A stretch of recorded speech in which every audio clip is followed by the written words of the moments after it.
যাই হোক, এরকম 5 পাস করে 6-এ ভর্তি হলাম, 6 পড়লাম, তারপরে 7-এ উঠলাম। এভাবেই তো জীবন, অনেক কষ্ট। তো 7-এ ওঠার আগে একটু বলি যে যখন আমি 5-6-এ পড়ি তখন সাবান ও কিনা, আমি সাবান চিনতাম না আসলে, আমি সাবানটা কাকে বলে এটা জানতাম না। 5-6-এ পড়া অবস্থায় জানতেন না? না, আমি বাসায় কি মানে প্রসাধনী সামগ্রীতে সাবান ছিল না, এরকম আমি চিনতামই না সাবান কাকে বলে। ও মাই গড। তো একবার খুব কান্নাকাটি করলাম একটা ঈদের সময় যে আমাকে একটা সাবান কিনে দেয়া হোক। আমার দাদি আমাকে আমার চুল ধুয়ে দিত মাটি দিয়ে। ও আচ্ছা, আমার দাদি ছিল জীবিত, তো আমাকে নদীতে নিয়ে যাইতো গোসল করার জন্য। আমাদের ডাঙ্গা এলাকা, পানি খুব কম থাকতো, নদী ছিল পাশে বারাসিয়া, ওখানে নিয়ে যাইতো। আমাকে বলতো যে এই মাটি দিয়ে চুল ধুয়ে দিলে তোমার চুল অনেক সুন্দর হবে।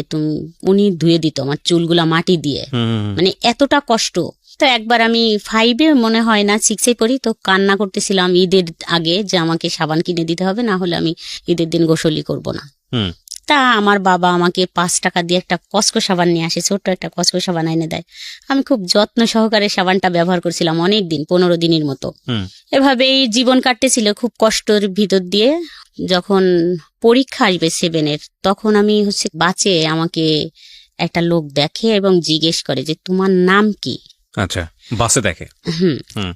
তখন আমি আমার নামটা বলি আর বাবার নামটা, কিন্তু আমি একটু দুষ্টু ছিলাম, মানে খুব একটু চালু ছিলাম তখন।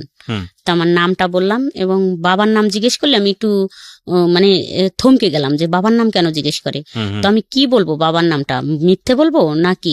আবার বললাম যে বাবার নাম মানুষ মিথ্যে বলে নাকি, বাবার নামটা সঠিকই বলতে হয়, নাহলে তো কি, মানে একটু দ্বিধাদ্বন্দ্ব করে 1 মিনিট ভাইবে বললাম যে না, বাবার নাম এটা। কিন্তু আমি নামলাম আমাদের গ্রামের মাঝখানে, যেখানে আমাদের বাড়ি তার থেকে মাঝখানে নেমে গেলাম। তা উনি ওইটা ফলো করছে যে এখানে নামছে মেয়েটা। তো নামার পর উনি পরের দিন ওইখানে এসে নামছে, নাইমে জিজ্ঞেস করছে আমার বাবার নাম ধরে যে অমুকের বাড়ি কোনটা। তা ওইখানের মানুষ বলছে না, এখানে তো তার বাড়ি না, তার বাড়ি হচ্ছে ওই পাড়া, অন্য একটা পাড়া। তা বলছে তার একটা মেয়ে আছে এই নাম। তা বলছে যে হ্যাঁ ওই পাড়া বাড়ি। তা উনি ওইখান থেকে আবার বাঁচে উঠে আমাদের এই পাশে আসছে। তখন সকাল 9টা বাজে, আমি গোসল করে স্কুলে যাবো দেখে রেডি হচ্ছি। এখন আমি দেখি ওই লোকটা আমাদের বাড়ি আসে। তা আমি ওই লোকটারে দেখে প্রথমত হাসে দিছি, বুঝতে পারছি যে কিছু একটা রং আছে হয়তো। ওই লোকটা আবার কালকে দেখলাম বাসের ভিতর, আজকে কেন দেখলাম যে আমার বাবার সাথে কথা বলতেছে। তখন আমার বাবা বাসায় ছিল। তো আমার বাবার সাথে কথা বলতেছে, তো আমার বিয়ের ব্যাপারে মনে হয়, সম্ভবত আমার বিয়ের ব্যাপারে এই কথা বললো। তা আমি তখন স্কুলে চলে গেলাম। তো ওনারা কি কথা হয়েছে তা তো আমি জানি না। যাই হোক, স্কুল থেকে আসলাম, শুনলাম যে আমাকে নাকি দেখতে আসবে ছেলে পক্ষ থেকে কালকে। তা বললো যে কালকে তো বৃহস্পতিবার, ওই দিন মনে হয় বুধবার ছিল, তো বৃহস্পতিবারের দরকার নাই, তো স্কুলে থাকবে এটা, মানে আমার কথা বললো, তো স্কুলে থাকবে, তাহলে শুক্রবারে আসুক। আইসে আমাকে দেখলো। দেখার আগে আমার একটা ফুপি ছিল, উনি ওই ফুপিকে দেখে। দেখার পর তো বলে যে আমি এই মেয়েই বিয়ে করব। পরের ঘটনা জানছি যে এই মেয়েটা অনেক সুন্দর, আমি এই মেয়েই বিয়ে করব। যাই হোক, ওনাকে দেখে পছন্দ করে সবাই। তারপরে যখন ওই ফুপি আমাকে নিয়ে আসে, মানে আমাকে একটা ড্রেস গোলাপি কালারের, আমার মনে আছে, গোলাপি একটা ড্রেস, একটা পন্স পরা ছিল আমার, আমাকে নিয়ে আইসে পরে আমার ভাসুর দেখে বললো না না, ওই মেয়ে অনেক বয়স্ক, ওই মেয়ের দরকার নাই, এইটাই নিব আমরা। যাই হোক, এভাবে দেখে চলে গেল। ওই দিন আবার সকালে আসছে ওরা, 8টা-9টা বাজে, তখনই আইসে সারাদিন আমাদের বাড়ি ছিল। তো উনি যার সাথে আমার বিয়ে হবে, উনি একটু বাইরে ওয়াশরুম না বলতে মানে বাইরে গেছিল। তো বাইরে থেকে হাইটে আসতেছিল। হাইটে আসা দেখে আমার মা সে দেখে বলতেছিল যে ছেলেটা কিন্তু আমার পছন্দ হয় নাই। আচ্ছা, আমার বাবাকে বললো যে দেখো, তুমি যে মেয়েটাকে বিয়ে দিবা নিয়ে বসায় রাখছো সন্ধ্যা পর্যন্ত, দেখে চলে যাইতো তারপর কিছু বলতে, কিন্তু এই যে বসায় রাখলে সন্ধ্যা পর্যন্ত, তো ছেলেটা দেখে কিন্তু আমার ভালো লাগলো না। তো আমি ভিতরে দেখলাম যে আমার আব্বা আর আমার মা ঝগড়াঝাটি করতেছে, মানে একটু কথা কাটাকাটি করতেছে যে তোমার সব সময় খালি খুদ ধরাধরি। বললো যে না, একটু বয়স্ক মনে হয় ছেলেটার পাটা মনে হয় খোড়া, এটা বললো, একদম ডাইরেক্ট বললো যে পা খোড়া, মানে হাঁটতে পারে না, এরকম মনে হলো। এই জন্যই এত সময় বসেছিল, ওঠে নাই। তো এই ছেলের সাথে মেয়ে দেওয়ার দরকার নাই, বা দিব না, আমার মেয়ে নিয়ে আমি দরকার হলে বাবার বাড়ি চলে যাব। আচ্ছা তা আমার বাবা খুব রাগারাগি করলো, বললো যে এত কথা বলো না, মানে ওদের টাকা পয়সা আছে, অনেক চাকরিজীবী ছেলে টেলে আছে, বিসিএস কেডার অফিসার আছে ফ্যামিলিতে অনেক ভালো ভালো। এটা দেখেই মানুষ তো খালি ছেলে দেখে বিয়ে হয় না, আশেপাশে একটু দেখতে হয়, তাই কথাবার্তা বললো। যাই হোক, ওরা চলে গেল। তো এটা নিয়ে খুব গ্যাঞ্জাম চলতেছিল। তো আমাদের বাড়ির থেকে সবাই দেখতে যাবে আমার হাজবেন্ডদের বাড়ি। তো গেল আমার দাদা টাদা, মানে মুরব্বী যারা, এরা গেল 12-13 জন। একদম ছোট বাচ্চা টাচ্চা কাউকে নিল না আর কি, 15 বছরের নিচে কাউকে নেয়নি, তারও উপরে কাউকে নেয়নি, 20 বছর বয়সেও কাউকে নেওয়া হয়নি, শুধুই একদম মুরব্বী 12-13 জন লোক গেল দেখার জন্য। তারা সবাই সম্মতি দিল যে হ্যাঁ চলে, মানে ওই বংশীয় দিক দিয়ে এবং টাকা পয়সা আমার বাবার থেকে, ওই যে আমার বাবা তো গরিব, বংশীয় দিক দিয়ে টাকা পয়সা এসে শান্তিতে থাকবে মেয়েটাই, এই হিসাবে চলে। সামনে সবে বরাত আসে, সবে বরাতের ভিতরে আমার বিয়ে হয়ে যায়, 15 দিনের ভিতরে আমার বিয়ে হয়ে যায়। আচ্ছা, তো আপনি কি বুঝতে পারছিলেন ওই সময়টাতে বিয়ে মানে কি? আমি আসলে আমি যখন আমার বিয়ে ঠিক হয়ে যায়, একদম দিন পড়ে যায়, দেখা দেখির ভিতর আমি অতটা বুঝতাম না, হাসি খুশি ছিলাম, কোনো কিছুই না। কিন্তু যখন দিন পড়ে যায় তখন আমি, আমার মা ছিল না, এই রাগারাগি করে আমার নানা বাড়িতে চলে যায়।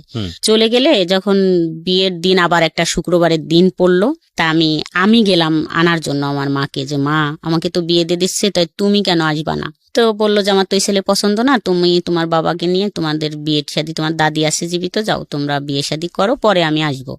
তা আমি অনেক কান্নাকাটি করলাম যে আসো। যাই হোক, আমি মনে হয় এখন কি বলবো, আমার মনে হয় খুশি ছিলাম আমি। আপনি আসলে বুঝিনি খুশি কি দুঃখ কি আর কষ্ট কি? হ্যাঁ, আমি কখনো বুঝিনি যে আসলে ওইখানে গেলে আমার এটাই মনে হচ্ছিল যে অনেক বড় লোক, একটু আমার অনুভূতিটা বলি যে একটু বড় লোক, তাহলে তো ভালোই, সবকিছু তো সুন্দরী, তো এখান থেকে ওখানে গেলে তো ভালোই থাকবো।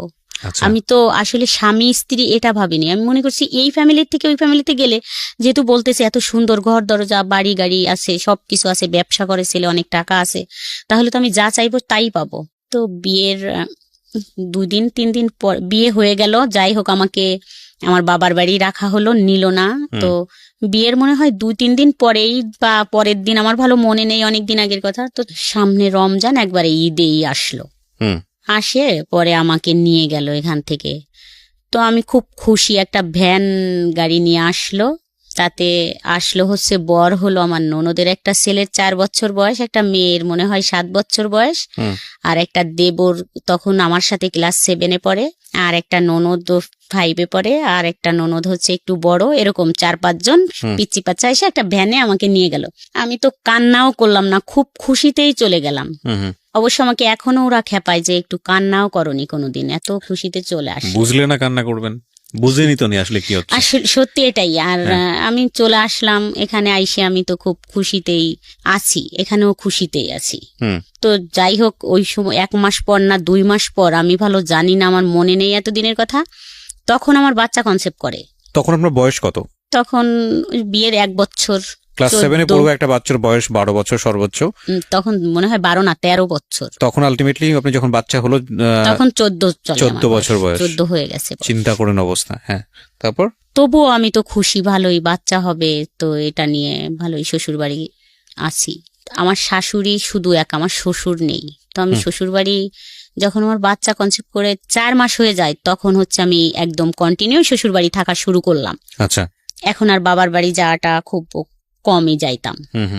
ওই বাচ্চা কনসেপ্ট করার পর কিছু খাইতে পারতাম না, শুধু শুকনো মরিচ আর ভাত খাইতাম, খাইতে পারতাম না। আচ্ছা, 1 বছর পরে আমাদের একটা দোকান হয়, এখানে আমরা চলে আসি।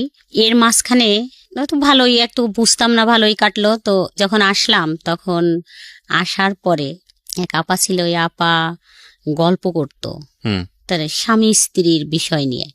তো স্বামী স্ত্রীর বিষয় নিয়ে গল্প করে ওটা আমি শুনতাম, শুনতে শুনতে মানে আমার মাথাটা এমন হইলো যে আমি একটু জিজ্ঞেস করি আমার হাজবেন্ডকে যে তাহলে আমাদের বিষয়গুলো কি। আচ্ছা, তো একদিন আমি জিজ্ঞেস করলাম যে আসলে এটা তো ঠিক না। তো দেখলাম চুপ থাকে, কথা বলে না। এটা সংসার কত বছর হওয়ার পরে? 6 বছর। 6 বছর গেছে, আপনি আসলে কিছুই বুঝতেন না বিষয়টার। এর মধ্যে একটা বাচ্চা চলে এসছে, একটা বিষয় আপনি আপনার প্রতিবেশী কারো কাছ থেকে জেনেছেন, জানার পরে মনে হয়েছে যে আপনার হাজবেন্ডের ভেতরে বা আপনাদের যে কনজুগাল রিলেশনশিপ, মানে আপনাদের যে স্বামী স্ত্রী সম্পর্ক, সেটা 8-10টা স্বাভাবিক সম্পর্কের মতো না। এবং সেই জায়গাটা থেকে আপনি আপনার হাজবেন্ডকে কোয়েশ্চেন করেছেন যে তাহলে এটা কি। হ্যাঁ, তো ও মানে দেখতাম। এটা যদি আপনার কানে না আসতো পাড়া প্রতিবেশীর কাছ থেকে, তাহলে আলটিমেটলি আপনি জীবনে হয়তো কোনোদিন বুঝতেও পারতেন না যে এটা একটা সমস্যা, মানে আপনাদের মধ্যে যেটা আছে। আমার কাছে তাই মনে হয় যে আমি তো কখনো বুঝতামই না, মনে হয় যে এটা কোনো সমস্যা হতে পারে। তারপর জিজ্ঞেস করার পরে ওনার রিপ্লাই কি ছিল? উনি চুপ থাকতো সব সময়, চুপ, কথাই বলতো না। তো এত টাকা ইনকাম করতো, ওগুলো নিয়ে বাবা মা ভাই বোন নিয়েই চলতো, আমাদের প্রতি এত গুরুত্বও দিত না। আমি আর আমার মেয়েটা নিয়ে যে আমরা বাসা নিয়ে থাকতাম, এখানেও কোনো নাই। দেখা যাচ্ছে রাত 12টার পরে বাসায় ফিরতেছে, আচ্ছা, আসতেছে না বাসায়, 12টার পর ফিরতেছে। তারপরে দেখা যাচ্ছে যে বাজারটা আমাদের যদি কিছু বলতেছি যে একটা কিছু কিনে দাও, একদম না, দিবানি, না বলতো না, অবশ্য বলতো দিবানি, কিন্তু ওই দিবানি পর্যন্ত, এরপর আর কখনো দেয়া হতো না, মানে দিচ্ছেই না এরকম। যদি আমাদের প্রয়োজনীয় কাপড় চোপড় লাগবে বা বাচ্চার কিছু, দিবানি পরে, এখন তার কি, এখন যাও, এরকম করে বলতো। যে আমি বাজার আনতে গেছি ওর দোকানে, বলতো যাও পরে আসো, এখন না, এরকম করতো। তাই এই একটা আসলো মাথার ভিতর যে এরকম করে, তো যা, চলে যাব এখান থেকে, থাকবো না। তো এটা নিয়ে যখন এখানে আসলাম আমি বাসা নিয়ে, তখন কিন্তু আমার হাজবেন্ড গায়ে হাত তোলা শুরু করলো। আচ্ছা, এখানে আসার পরে যে ওই যেগুলো নিয়ে চাহিদা বাইরে গেল, এটা চা আর সেটা চা, বাজার ঘাট চাওয়া, তখন কিন্তু গায়ে হাত তুলতাম। মাঝে মাঝে এমন হতো যে আমার গায়ে নীল দাগ হয়ে যাইতো, আমার মেয়ে খুব কান্না করতো যে এরকম মানুষের মারে, মানে ছোট ছিল ওটা, এরকম ডলে দিত, বলতো ব্যথা লাগতেছে আম্মু, ছোট ছিল, নীল হয়ে যাইতো, মানে আমার গাটা দেখা যাইতো যে মার দিছে। এখন কেন দিত সেটাও আমি জানতাম না অনেক সময়, যে একটা বাজারের কথা বললেই এরকম মারে। তো খুব রাগ হইতো যে আমি চলে যাব, বাবার বাড়ি যাইতাম। তো বাবার বাড়ি গেলে আমার মা বলতো যে না, স্বামীর থেকে হলো আসতে হয় না, স্বামী হচ্ছে অনেক জিনিস, স্বামী খুশি না থাকলে ভেসতে যাওয়া যায় না বা শান্তি হয় না, মানুষ ভিক্ষে করে খায়, এটা যাও। তো আমি সকালে গেলে বিকালেই আমাকে পৌঁছে দিত যে যাও চলে এখনই। ওকে, আবার আমি চলে আসতাম এখানে, এরকম কিছুদিন কাটলো। তারপরে যাই হোক, ওই আপার ওই কথা শুনে এখন আমার মাথায় আসলো যে যা, এখন আমি একটা প্রেম করব, আমার মাথায় এরকম আসলো। আমি কিছুতেই ওখান থেকে বেরোতে। আপনার হাজবেন্ডকে যখন জিজ্ঞেস করলেন তখন আপনার হাজবেন্ড কি বললো? কিছু বলতো না, চুপ থাকতো। আচ্ছা, তখন আপনার মনে হলো যে আপনি একটা প্রেম করবেন। আর ওই যে বাজার ঘাট সবকিছু সমস্যা মিলিয়ে যে এটা কথা বললাম, একবার বললাম যে তাহলে চলো যাই একটু ডাক্তার দেখাই, যদি ডাক্তার বলে যে কখনো সুস্থ হবে না, তাহলে আমার কোনো অবজেকশন নাই, আমি কিছু বলবো না। যদি ডাক্তার বলে যে না এটা সুস্থ হবার না, কিন্তু যদি সুস্থ হয় ওষুধ খাইলে, তাহলে খাও, যেহেতু টাকা আছে, তার টাকা ছিল, এটা আমার ছিল, মানে আমার ভিতরে একটা অভিযোগ ছিল যে টাকা আছে যেহেতু কিছু টাকা খরচ করো। কিন্তু সে আর নারাজ, কোনো টাকাই সে খরচ করবে না, মানে ডাক্তারই সে দেখাবে না। অর্থাৎ আমি জানছি যে সে ডাক্তার দেখাইয়েই বিয়ে করছে। আচ্ছা, ডাক্তার কি বলেছে? ডাক্তার দেখাইয়েই বিয়ে করছে। ডাক্তার বলছে যে আপনি দ্রুত বিয়ে করে ফেলেন, না হলে আপনার আরো সমস্যা হবে, যা কখনোই ভালো হওয়া সম্ভব না। ওকে ওকে, যে কারণে সে এরকম বিয়েটা করেছে। এবং আরেকটা বড় বিষয় যেটা হচ্ছে যে এইরকম একটা পরিবার, ওনার তো মোটামুটি সম্পদশালী ছিলেন আপনাদের তুলনায়, এবং এত ছোট একটা বাচ্চাকেও তার বিয়ে করার প্রশ্নই ওঠে না। আপনার সাথে আপনার হাজবেন্ডের বয়সের পার্থক্য কত? 19 বছর। Can you even imagine guys, 19 বছরের ছোট একটা বাচ্চাকে, সে ক্লাস 7-এ পড়ুয়া একটা বাচ্চাকে বিয়ে করেছে। So it was A plan, যাতে করে বাচ্চা এই ধরনের সম্পর্কে নাই, বাচ্চা কিছুই বুঝবে না, এবং তার যে ফিজিক্যাল মানে ডেফিসিট বলবো না, ফিজিক্যাল প্রবলেম যেটা আছে সেটা যাতে করে সে না বুঝে। এবং এটা খুব টেকনিক্যালি উনি খুব সুন্দরভাবে এটাকে মেনটেন করেছেন। ফরচুনেটলি আর আনফরচুনেটলি যাই বলি না কেন, এই ভদ্রমহিলা সংসার করার 6 বছর 7 বছর পরে গিয়ে সে বুঝতে পেরেছে, তাও অন্যের প্রতিবেশীর কোনো এক ভদ্রমহিলার কথা শুনে, মানে তাদের মধ্যে যেসব বিষয় নিয়ে যখন 4-5 জন মহিলা একসঙ্গে আলাপ আলোচনা করতেন, ডিসকাশন করতেন, ওই সময়টাতে উনি বুঝতে পারেন যে কি রে, ব্যাপারগুলো তো আমাদের মধ্যে এরকম না। সো সামহাও এটা নিয়ে তার হাজবেন্ডকে যখন তিনি চার্জ করেছেন, তখন হাজবেন্ড সাইলেন্স ছিল। শুধু এটাই সমস্যা ছিল না, ওনার কথা অনুযায়ী আরো যে সমস্যাগুলো, সেটা হচ্ছে যে যেভাবে টেক কেয়ার করা উচিত, উনি প্রচুর পয়সা কামাতেন, সেভাবে টেক কেয়ার তিনি করতেন না। আচ্ছা, তারপরে আপনি নিজে থেকে একটা ডিসিশন নিয়ে ফেললেন যে না আমি প্রেম করব। প্রেম তো আসলে করবো এরকম বা করবো এরকম একটা প্ল্যান করে হয় না, এটা মানুষের জীবনে আসে, কিন্তু আপনি প্ল্যান করছিলেন যে না আমার একটা প্রেম করা উচিত। যাই হোক, তারপর মানে আমাকে খুব মারে আর এবং শ্বশুর বাড়ি নিয়ে যায়, যাই হোক একটা কারণে নিয়ে যায় মারে আমাকে। আমরা যেখানে বাসায় ভাড়া থাকি সেখান থেকে আমার শ্বশুর বাড়ি আমাকে নিয়ে যাওয়া হয় ডাইকে, নিয়ে যায়। ওখানে যায় আমাকে আমার ভাসুর বলে যে এই কথাটা কে বলছে তোমাকে, সেটা বলে, একটা কথা ছিল কিন্তু আমি বলতে চাচ্ছিলাম না দেখে ওরা ওই ভাসুর দাঁড়ায় থাকে এবং আমার হাজবেন্ড আমাকে খুব মারে। তো মারলে ওই দিন আমাকে যখন নিয়ে আসে আমাদের বাসার থেকে, সেদিন আমার বাচ্চা দুটো আমার বাসায় ছিল এবং আমাকে নিয়ে যায়। নিয়ে যাওয়ার পরে আমি পথেই ভাবতেছিলাম যে আমার কপালে আজকে কষ্ট আছে, কিন্তু যদি এরকম কিছু হয় বিনা অপরাধে আমাকে যদি মারে তাহলে আমি আর এই দুটা নাম থাকবে না। আমার হাজবেন্ড আর আমার নামটা মনে মনে ভাবে বললাম যে এই দুটা নাম পাশাপাশি থাকবে না, এর সাথে এই নাম দুইটা ডিলেট হয়ে যাবে, কিন্তু একটা নাম পাশাপাশি বসবে। তো যাই হোক ওখানে যে এরকম কিছুই ঘটলো। তারপরে তো আইসে ভাবতে শুরু করলাম যে আমি এমন একটা ছেলের সাথে রিলেশন করব যে সে গুন্ডা হবে, মানে যাতে করে আপনি প্রতিশোধ নিতে পারেন। হ্যাঁ, আমি প্রতিশোধ বলতে আমি যদি বলি যে ওকে মাইরে ফেলো, যাতে মাইরে ফেলে আমাকে নিয়ে যাইতে পারে, মানে সে খুব ক্ষমতাশালী হোক, এরকম ভাবতাম যে আমি যা বলবো সে তাই শুনবে, আমাকে নিয়ে গেলে।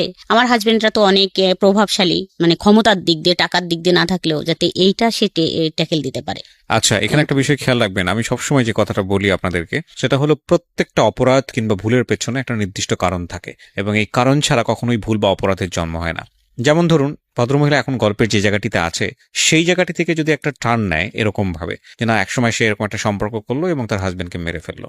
আমরা গণমাধ্যমে, পত্রপত্রিকায়, মিডিয়াতে যেসব জিনিস আমরা দেখি যে একটা ঘটনা একেবারে যখন এক্সট্রিম পর্যায়ে চলে যায় তখন সেটা চলে আসে।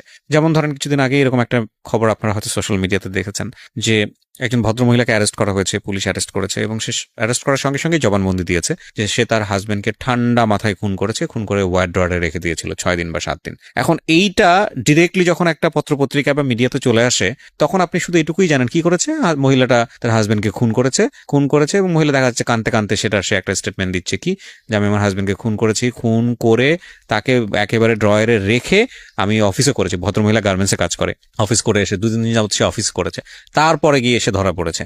তো আপনি তখন মহিলাটাকে কি ভাববেন? নিঃসন্দেহে খারাপ ভাবেন। ইনফ্যাক্ট এটা খারাপ কাজ, ভয়ঙ্করতম খারাপ কাজ, অপরাধ করেছে সে, শাস্তি পাওয়ার যোগ্য।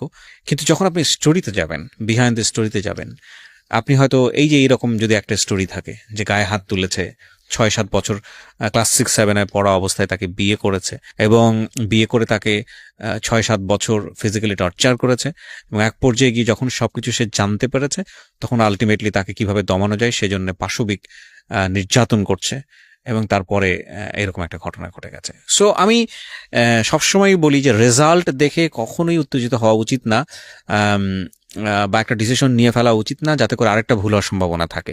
সবসময় বিহাইন্ড দ্য স্টোরিতে যাওয়া উচিত, আমি মনে করি এটা। হ্যাঁ, ডেফিনেটলি আইন নিজের হাতে তুলে নিলে তো সেক্ষেত্রে নিজের শাস্তি পেতেই হবে এবং সেক্ষেত্রে কেউই রেহাই পায় না। যাই হোক, বলেন তারপর কি হলো? এগুলো ভাবতেছি, মানে ভাবতে তো আর সময় লাগবে, সম্পর্ক হইতেও তো সময় লাগে, এরকম তো প্রতিশোধ নিতে হবে। প্রতিশোধ মানে আমার এখান থেকে বেরোইতে হবে, এটাই ছিল যে আমি তো আমার বাবা মার কাছে যাচ্ছি। ওরা তো ওই যে আমার হাজবেন্ডের টাকায় কিন্তু আমার বাবার বাড়ি চলছে। এখানে আর একটু বলি যে আমার যেই 3টা ভাই এরা তো বড় হয়ে গেল আস্তে আস্তে।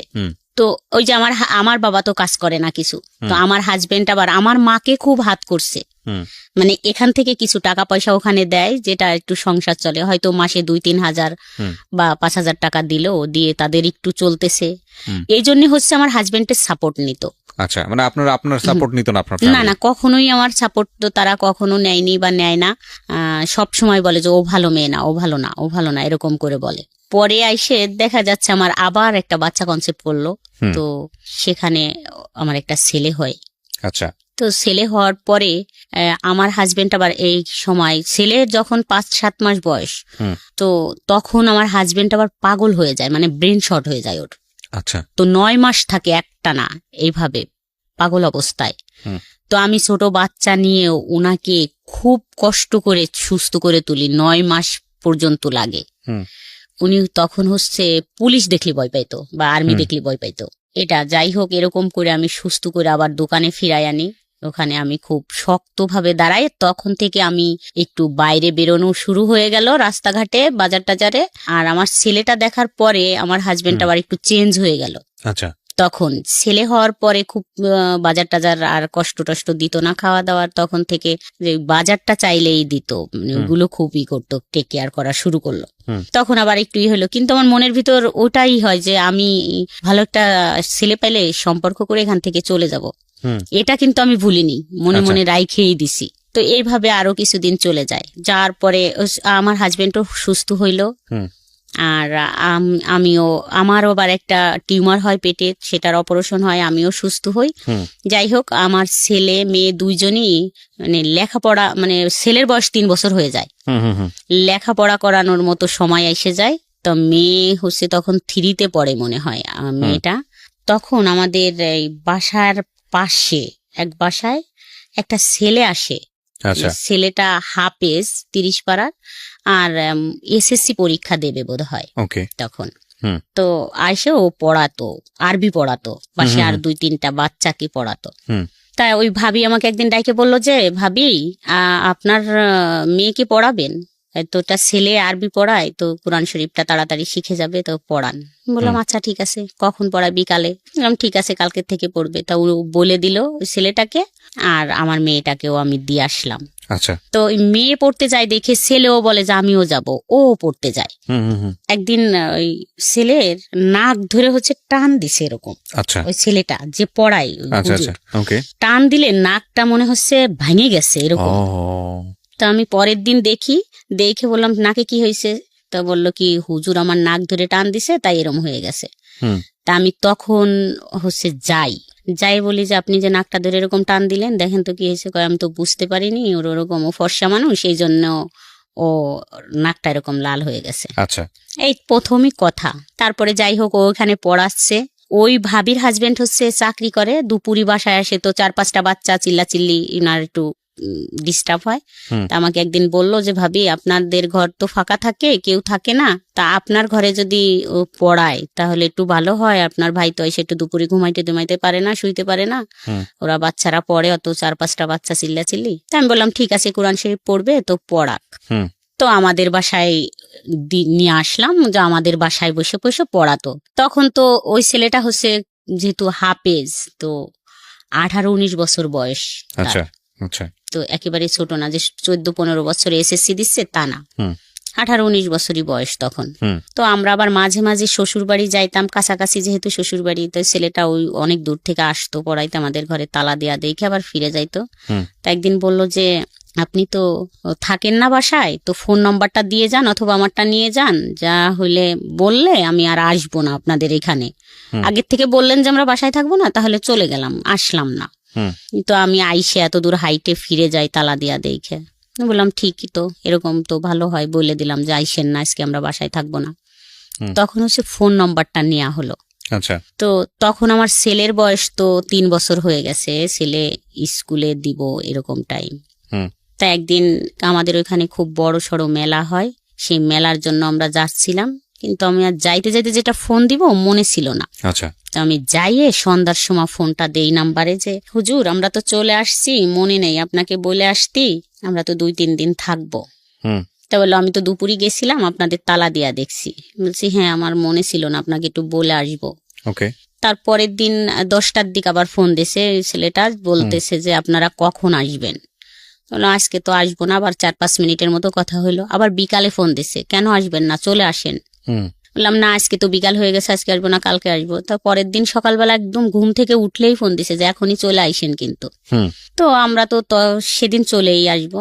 আসার পর এরকম ফোনে কথা বলাটা আস্তে আস্তে শুরু হলো।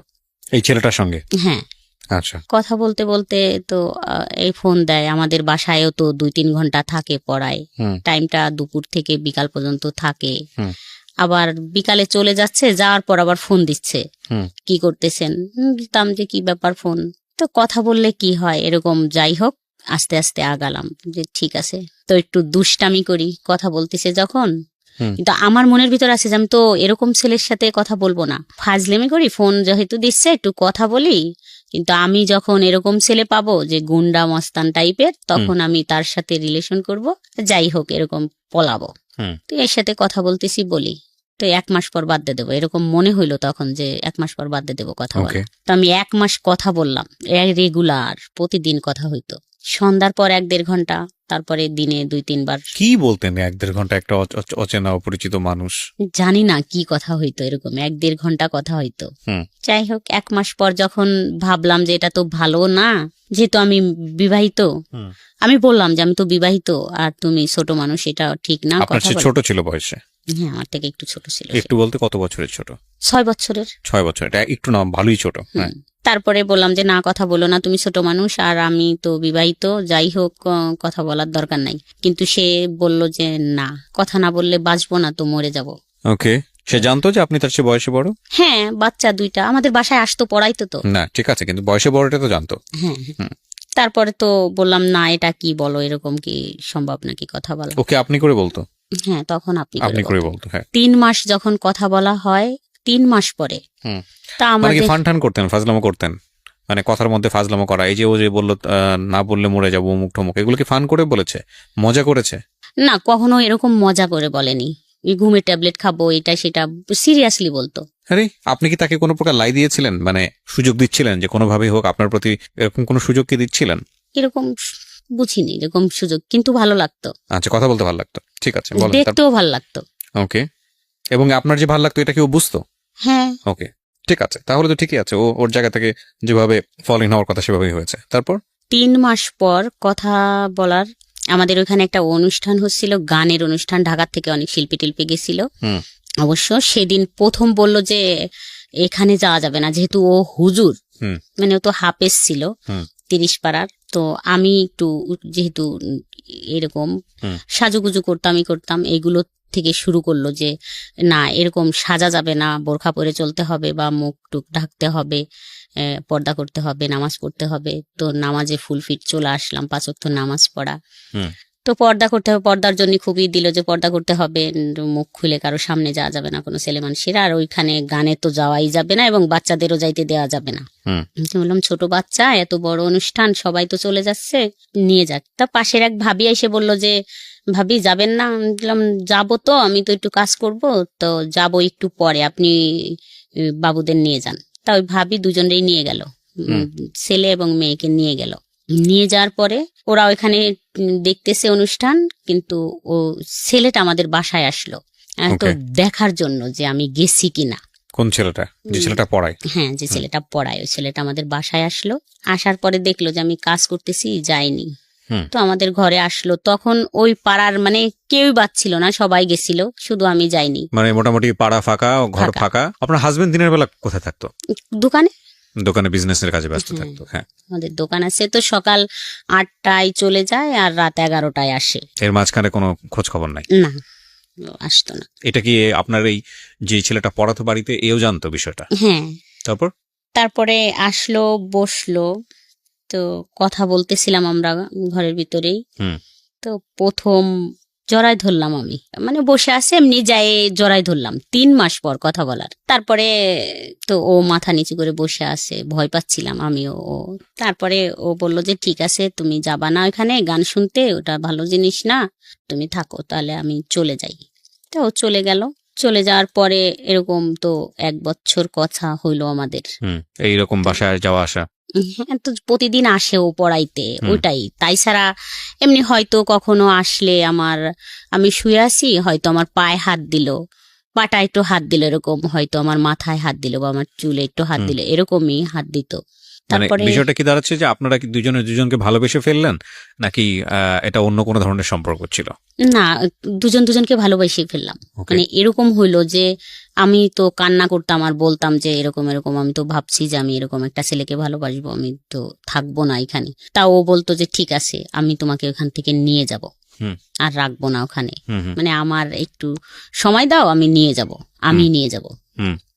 এরকমই কথা চলতো। মানে আপনার এই অতীত জীবন সম্পর্কে বা আপনার সংসার জীবন সম্পর্কে আপনি তাকে বলতেন, শেয়ার করতেন? বলতাম। তারপরে তো এরকম 1 বছর কথা হলো, ও ম্যাট্রিক পাশ করলো। এখন ওদের বাসার থেকে তো ওকে বলে যে চাকরি বাকরি করো, তো বসে থাকা যাবে না। তো একবার ঢাকায় আসতো, কান্নাকাটি করতো, আমি থাকতে পারি না, তোমাকে থুয়ে থাকতে পারি না, এরকম বলতো। তারপরে যখন এরকম কিছু হয়, তখন আমি কখনো তো কোনো ছেলের সাথে এইভাবে মিশিনি। আমার ক্লাস 7 থেকে বিয়ে হয়ে যায়, আমি তো আমার হাজবেন্ডের সাথেই থাকতাম একসাথে এখানে বাসায়। তো এরকম কিছুর পরে আমি ভাবলাম যে এরকম আবার পৃথিবীতে কিছু আছে, এত সুন্দর মানুষ হইতে পারে, এত ভালো লাগা থাকতে পারে, বা এত মানুষকে এত ভালোবাসতে পারে, এরকম আরো বেশি কনফিডেন্সের সাথে হয়ে গেলাম যে না, এটাই তো সবকিছু, এরকমই তো সব, এটা কি। তো আমি তখন মনে মনে ভাবলাম যে যাই হোক, ধরেই রাখবো সারা জীবন, কখনোই আর ছাড়ে যাব না। তো অনেক কান্নাকাটি করলাম, কথা বললাম, বলল যে চিন্তা করো না, আমি শুধুই তোমার, অন্য কারো না। আবার কথাবার্তা বলা শুরু, কথা বলতে বলতে এরকম তো মনে করেন 3 বছর হয়ে যায়। 3 বছর পর একটা বিয়ের অনুষ্ঠান থাকে, ও যায় সেখানে, যাওয়ার পরে বলে যে আমি তো একটা বিয়ের অনুষ্ঠানে আসছি, ফোন দিয়ে তুমি কি এখানে আসবা? তো বললাম ঠিক আছে, আমি রান্না টান্না করি, তারপর রেডি হইলে তুমি নিয়ে যাও। তারপর আমি রান্না শেষ করে আমি তো আমার বাচ্চাদের রাইখে সবকিছু বুঝাই দিয়ে তো বললাম যে ঠিক আছে তোমরা থাকো, আমি যাবো আর আসবো। আমাকে মোটরসাইকেলে নিয়ে যায়। নিয়ে গেলে আমার হাজবেন্ড বাসায় আসে 12টার দিকে, আমি মনে হয় 11টার দিক বেরোই বা 10:30 11টা এরকম বাজে। তো 12টা বা 12:30টায় আমার হাজবেন্ড বাসায় আসে। তখন আইসে মানে আমাকে দেখে না, ওদের দুজনকে দেখে যে ওরা দুইজন বাসায় একা আছে, আমি নেই।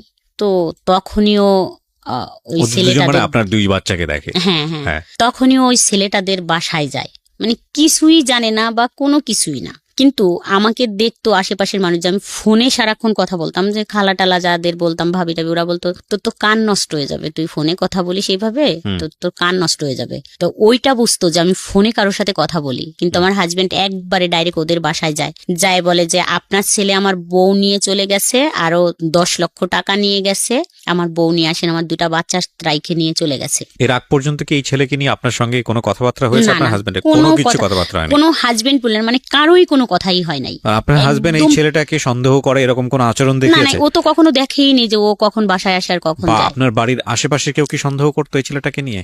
এই ছেলেটাকে নিয়ে সন্দেহ করতো, যে ফোনে কথা বলতাম এটাই সন্দেহ করতো, যে ফোনে কথা বলে। ফোনে কার সঙ্গে কথা বলে সেটা কি জানতো? সেটা কেউ জানতো না। তারপরে ধাম করে গিয়ে সে ওই বাড়িতে গিয়ে বলে যে আপনার ছেলে নিয়ে চলে গেছে। এখন হ্যাঁ, ও ওদের বাড়ি গেছে, যাইয়ে ওর বোন আছে। বাড়ি কত দূর ছিল আপনাদের এখান থেকে? আমাদের থেকে অল্প একটু দূর, কতটুকু বলবো, মানে হাফ কিলোর থেকেও কম। আচ্ছা, হেঁটে যাওয়া গেলে কতক্ষণ লাগে? 5 টাকা রিক্সা ভাড়া বা ভ্যান ভাড়া 5 টাকা। ঠিক আছে, কাছাকাছি। হ্যাঁ, কাছাকাছি একদম। তো যাই বলে, আর আমি তো সত্যি সত্যি ওর কাছেই ছিলাম, যেহেতু ওই বিয়ের অনুষ্ঠানে। তা ওর বোন হচ্ছে ফোন দিয়ে ওকে বলে যে তুই যে ওকে নিয়ে গেছিস, এখানে তোর হাজবেন্ডটাই সেই দেখ কি করতেছে, ও যদি তোর কাছে থাকে তাহলে ওকে পৌঁছে দি তাড়াতাড়ি, না হলে কিন্তু ঝামেলা করবে। ওই যে ক্ষমতা, সেই ক্ষমতা দেখাচ্ছে। ও আমাকে মোটরসাইকেলে আমার মামা বাড়ি দিয়ে আসে, আমাকে প্রশ্ন করতে থাকে যে আমি কোথায় তোমাকে দিলে ব্যাপারটা ঠান্ডা হবে। তো আমি ভাবলাম যে তাহলে আমার মামা বাড়ি যদি তুমি দিয়ে যাও, তাহলে আমি বলবো যে আমি তো মামা বাড়ি আসছিলাম, তাহলে হয়তো ব্যাপারটা একটু মেনটেন হবে। তো আসলাম মামা বাড়ি দিয়ে, ও মোটরসাইকেল টানতে তো আমাদের বাসার এখানে আইসে আমার হাজবেন্ডের দোকানেই সরাসরি আসছে। আইসে কথা বলছে, আপনি এরকম যাই বলছেন, আপনি আমি ওকে নিয়ে গেছি, কই আমি তো নিয়ে যাই, আমি তো বাসায়, আর আপনার ওয়াইফ কোথায় গেছে আপনি খুঁজে দেখেন, এরকম কিছু বলতেছিল। তখন হচ্ছে আমাদের রিলেশন 2-3 বছর হয়ে গেছে। আচ্ছা।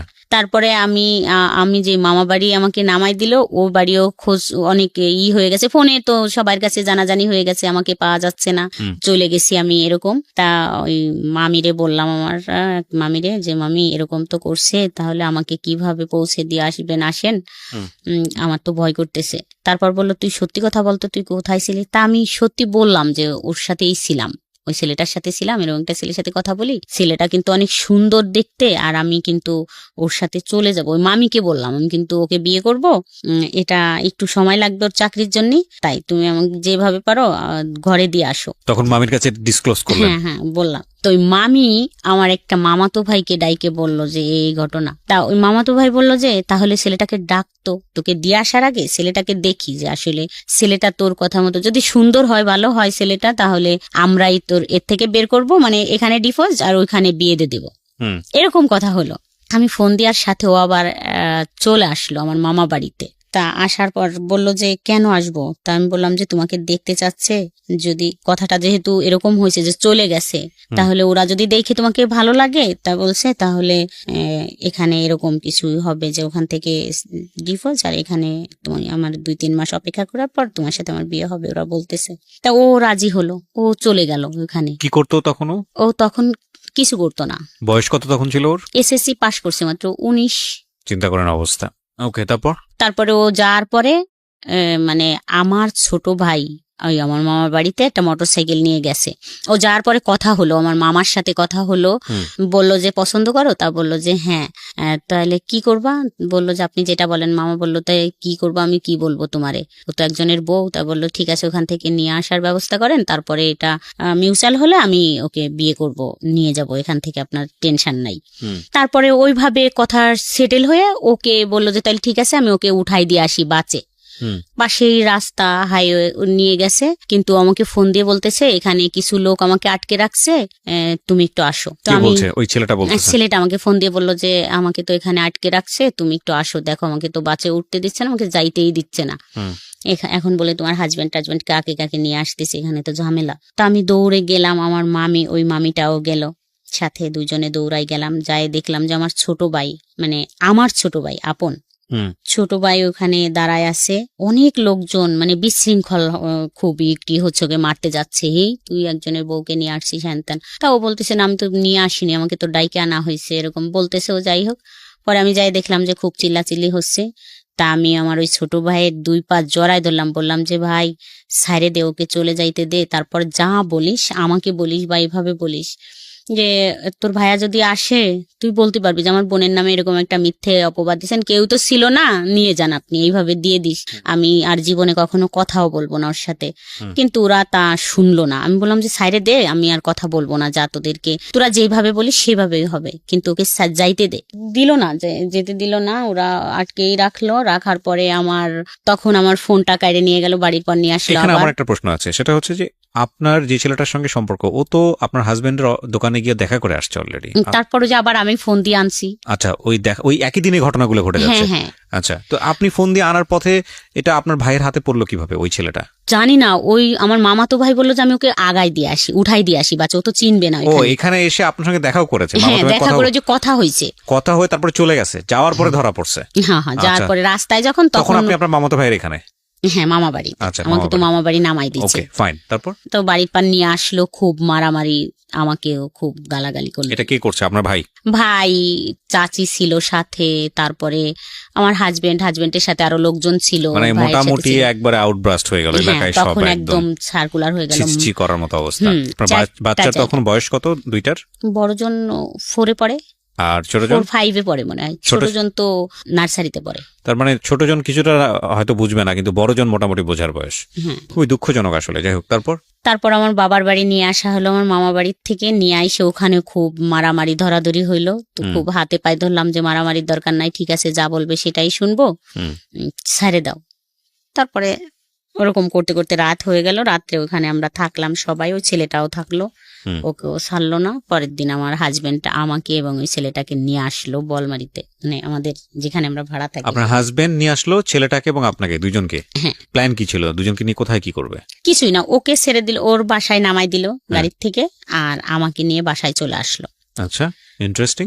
তো বাসায় আসার পর আমার তো ফোন টোন কাইরে নিয়ে গেছে, তখন মামা বাড়ির থেকে ফোন টোন নেই।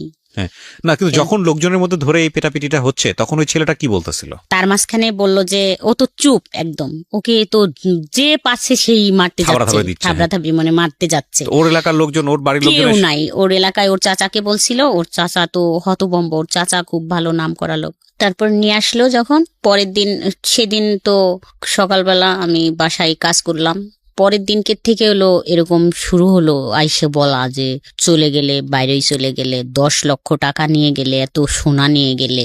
তো আমার এতটাই রাগ হচ্ছিল তখন যে এটা কি বলে 10 লক্ষ টাকা, 10 টাকাই তো কোনোদিন দেয়নি, তো 10 লক্ষ টাকা কি করে নিয়ে গেলাম। শুধু এটাই আমার তখন রাগ হচ্ছিল যে আমি 10 লক্ষ টাকা কোথায় পাইলাম। আর বলতো যে আমি মানে তখন 2টা ব্লাউজ বানাইছি, বলে কি 2টা বানাইছি, তা মানে 100টা ব্লাউজ বানাইছি।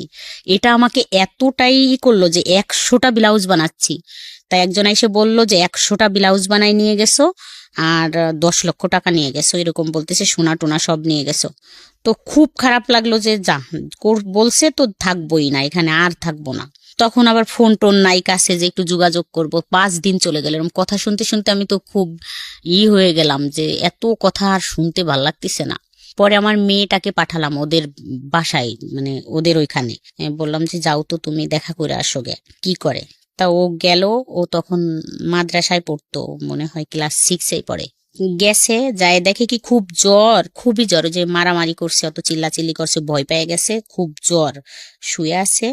তা ওকে ও যায় যখন ওইখানে দাঁড়াইছে, তা জানালা দিয়ে দেখছে যে রাস্তায় ও দাঁড়ানো, তো বুঝতে পারছে। তা ওর একটা ফোন ছিল ঘরে, ওর ছোট্ট ফোন, ওই ফোনটা ওকে দিয়ে বলছে তোমার আম্মুকে দিবা, লুকায়ে কেউ যেন না দেখে। তা একটা ফোন আর একটা সিম ঢুকায় দিয়ে দিল। তো আমারও খুব রাগ হচ্ছিল এরকম করে বলে। তখন আইসে, এর আগে তো একটু যাই হোক সম্পর্ক ছিল, ওই রকমের গভীর সম্পর্ক ছিল না, তখন হয়তো যদি একটু সহানুভূতি দেখাইলে মনে হয় বাদ হয়ে যাইতো বা কথা বলা, ওই যে 5 দিন বলিনি, আস্তে আস্তে ঠিক হয়ে যাইতো। কিন্তু ও ফোনটা দিল, আর ও তো ছেলে মানুষ, হয়তো মনে মনে ভাবছে যে আমাকে মারলো এইভাবে, যা কিছু একটা করবই। তারপরে ফোনটা দিল, তো লুকাই লুকাই কথা বলতাম। তারপরে থেকে তো সব আরো বেশি হইলো, যা এখান থেকে এখানে আর থাকবো না, ওরকম 10 লক্ষ টাকা নিয়েই পলাবো। মানে ওর থেকে কিছুদিনই করব, 10 লাখ টাকা যখন হবে তখন নিয়েই পলাবো, তো 2-1 বছর বা থাকবো এই করব।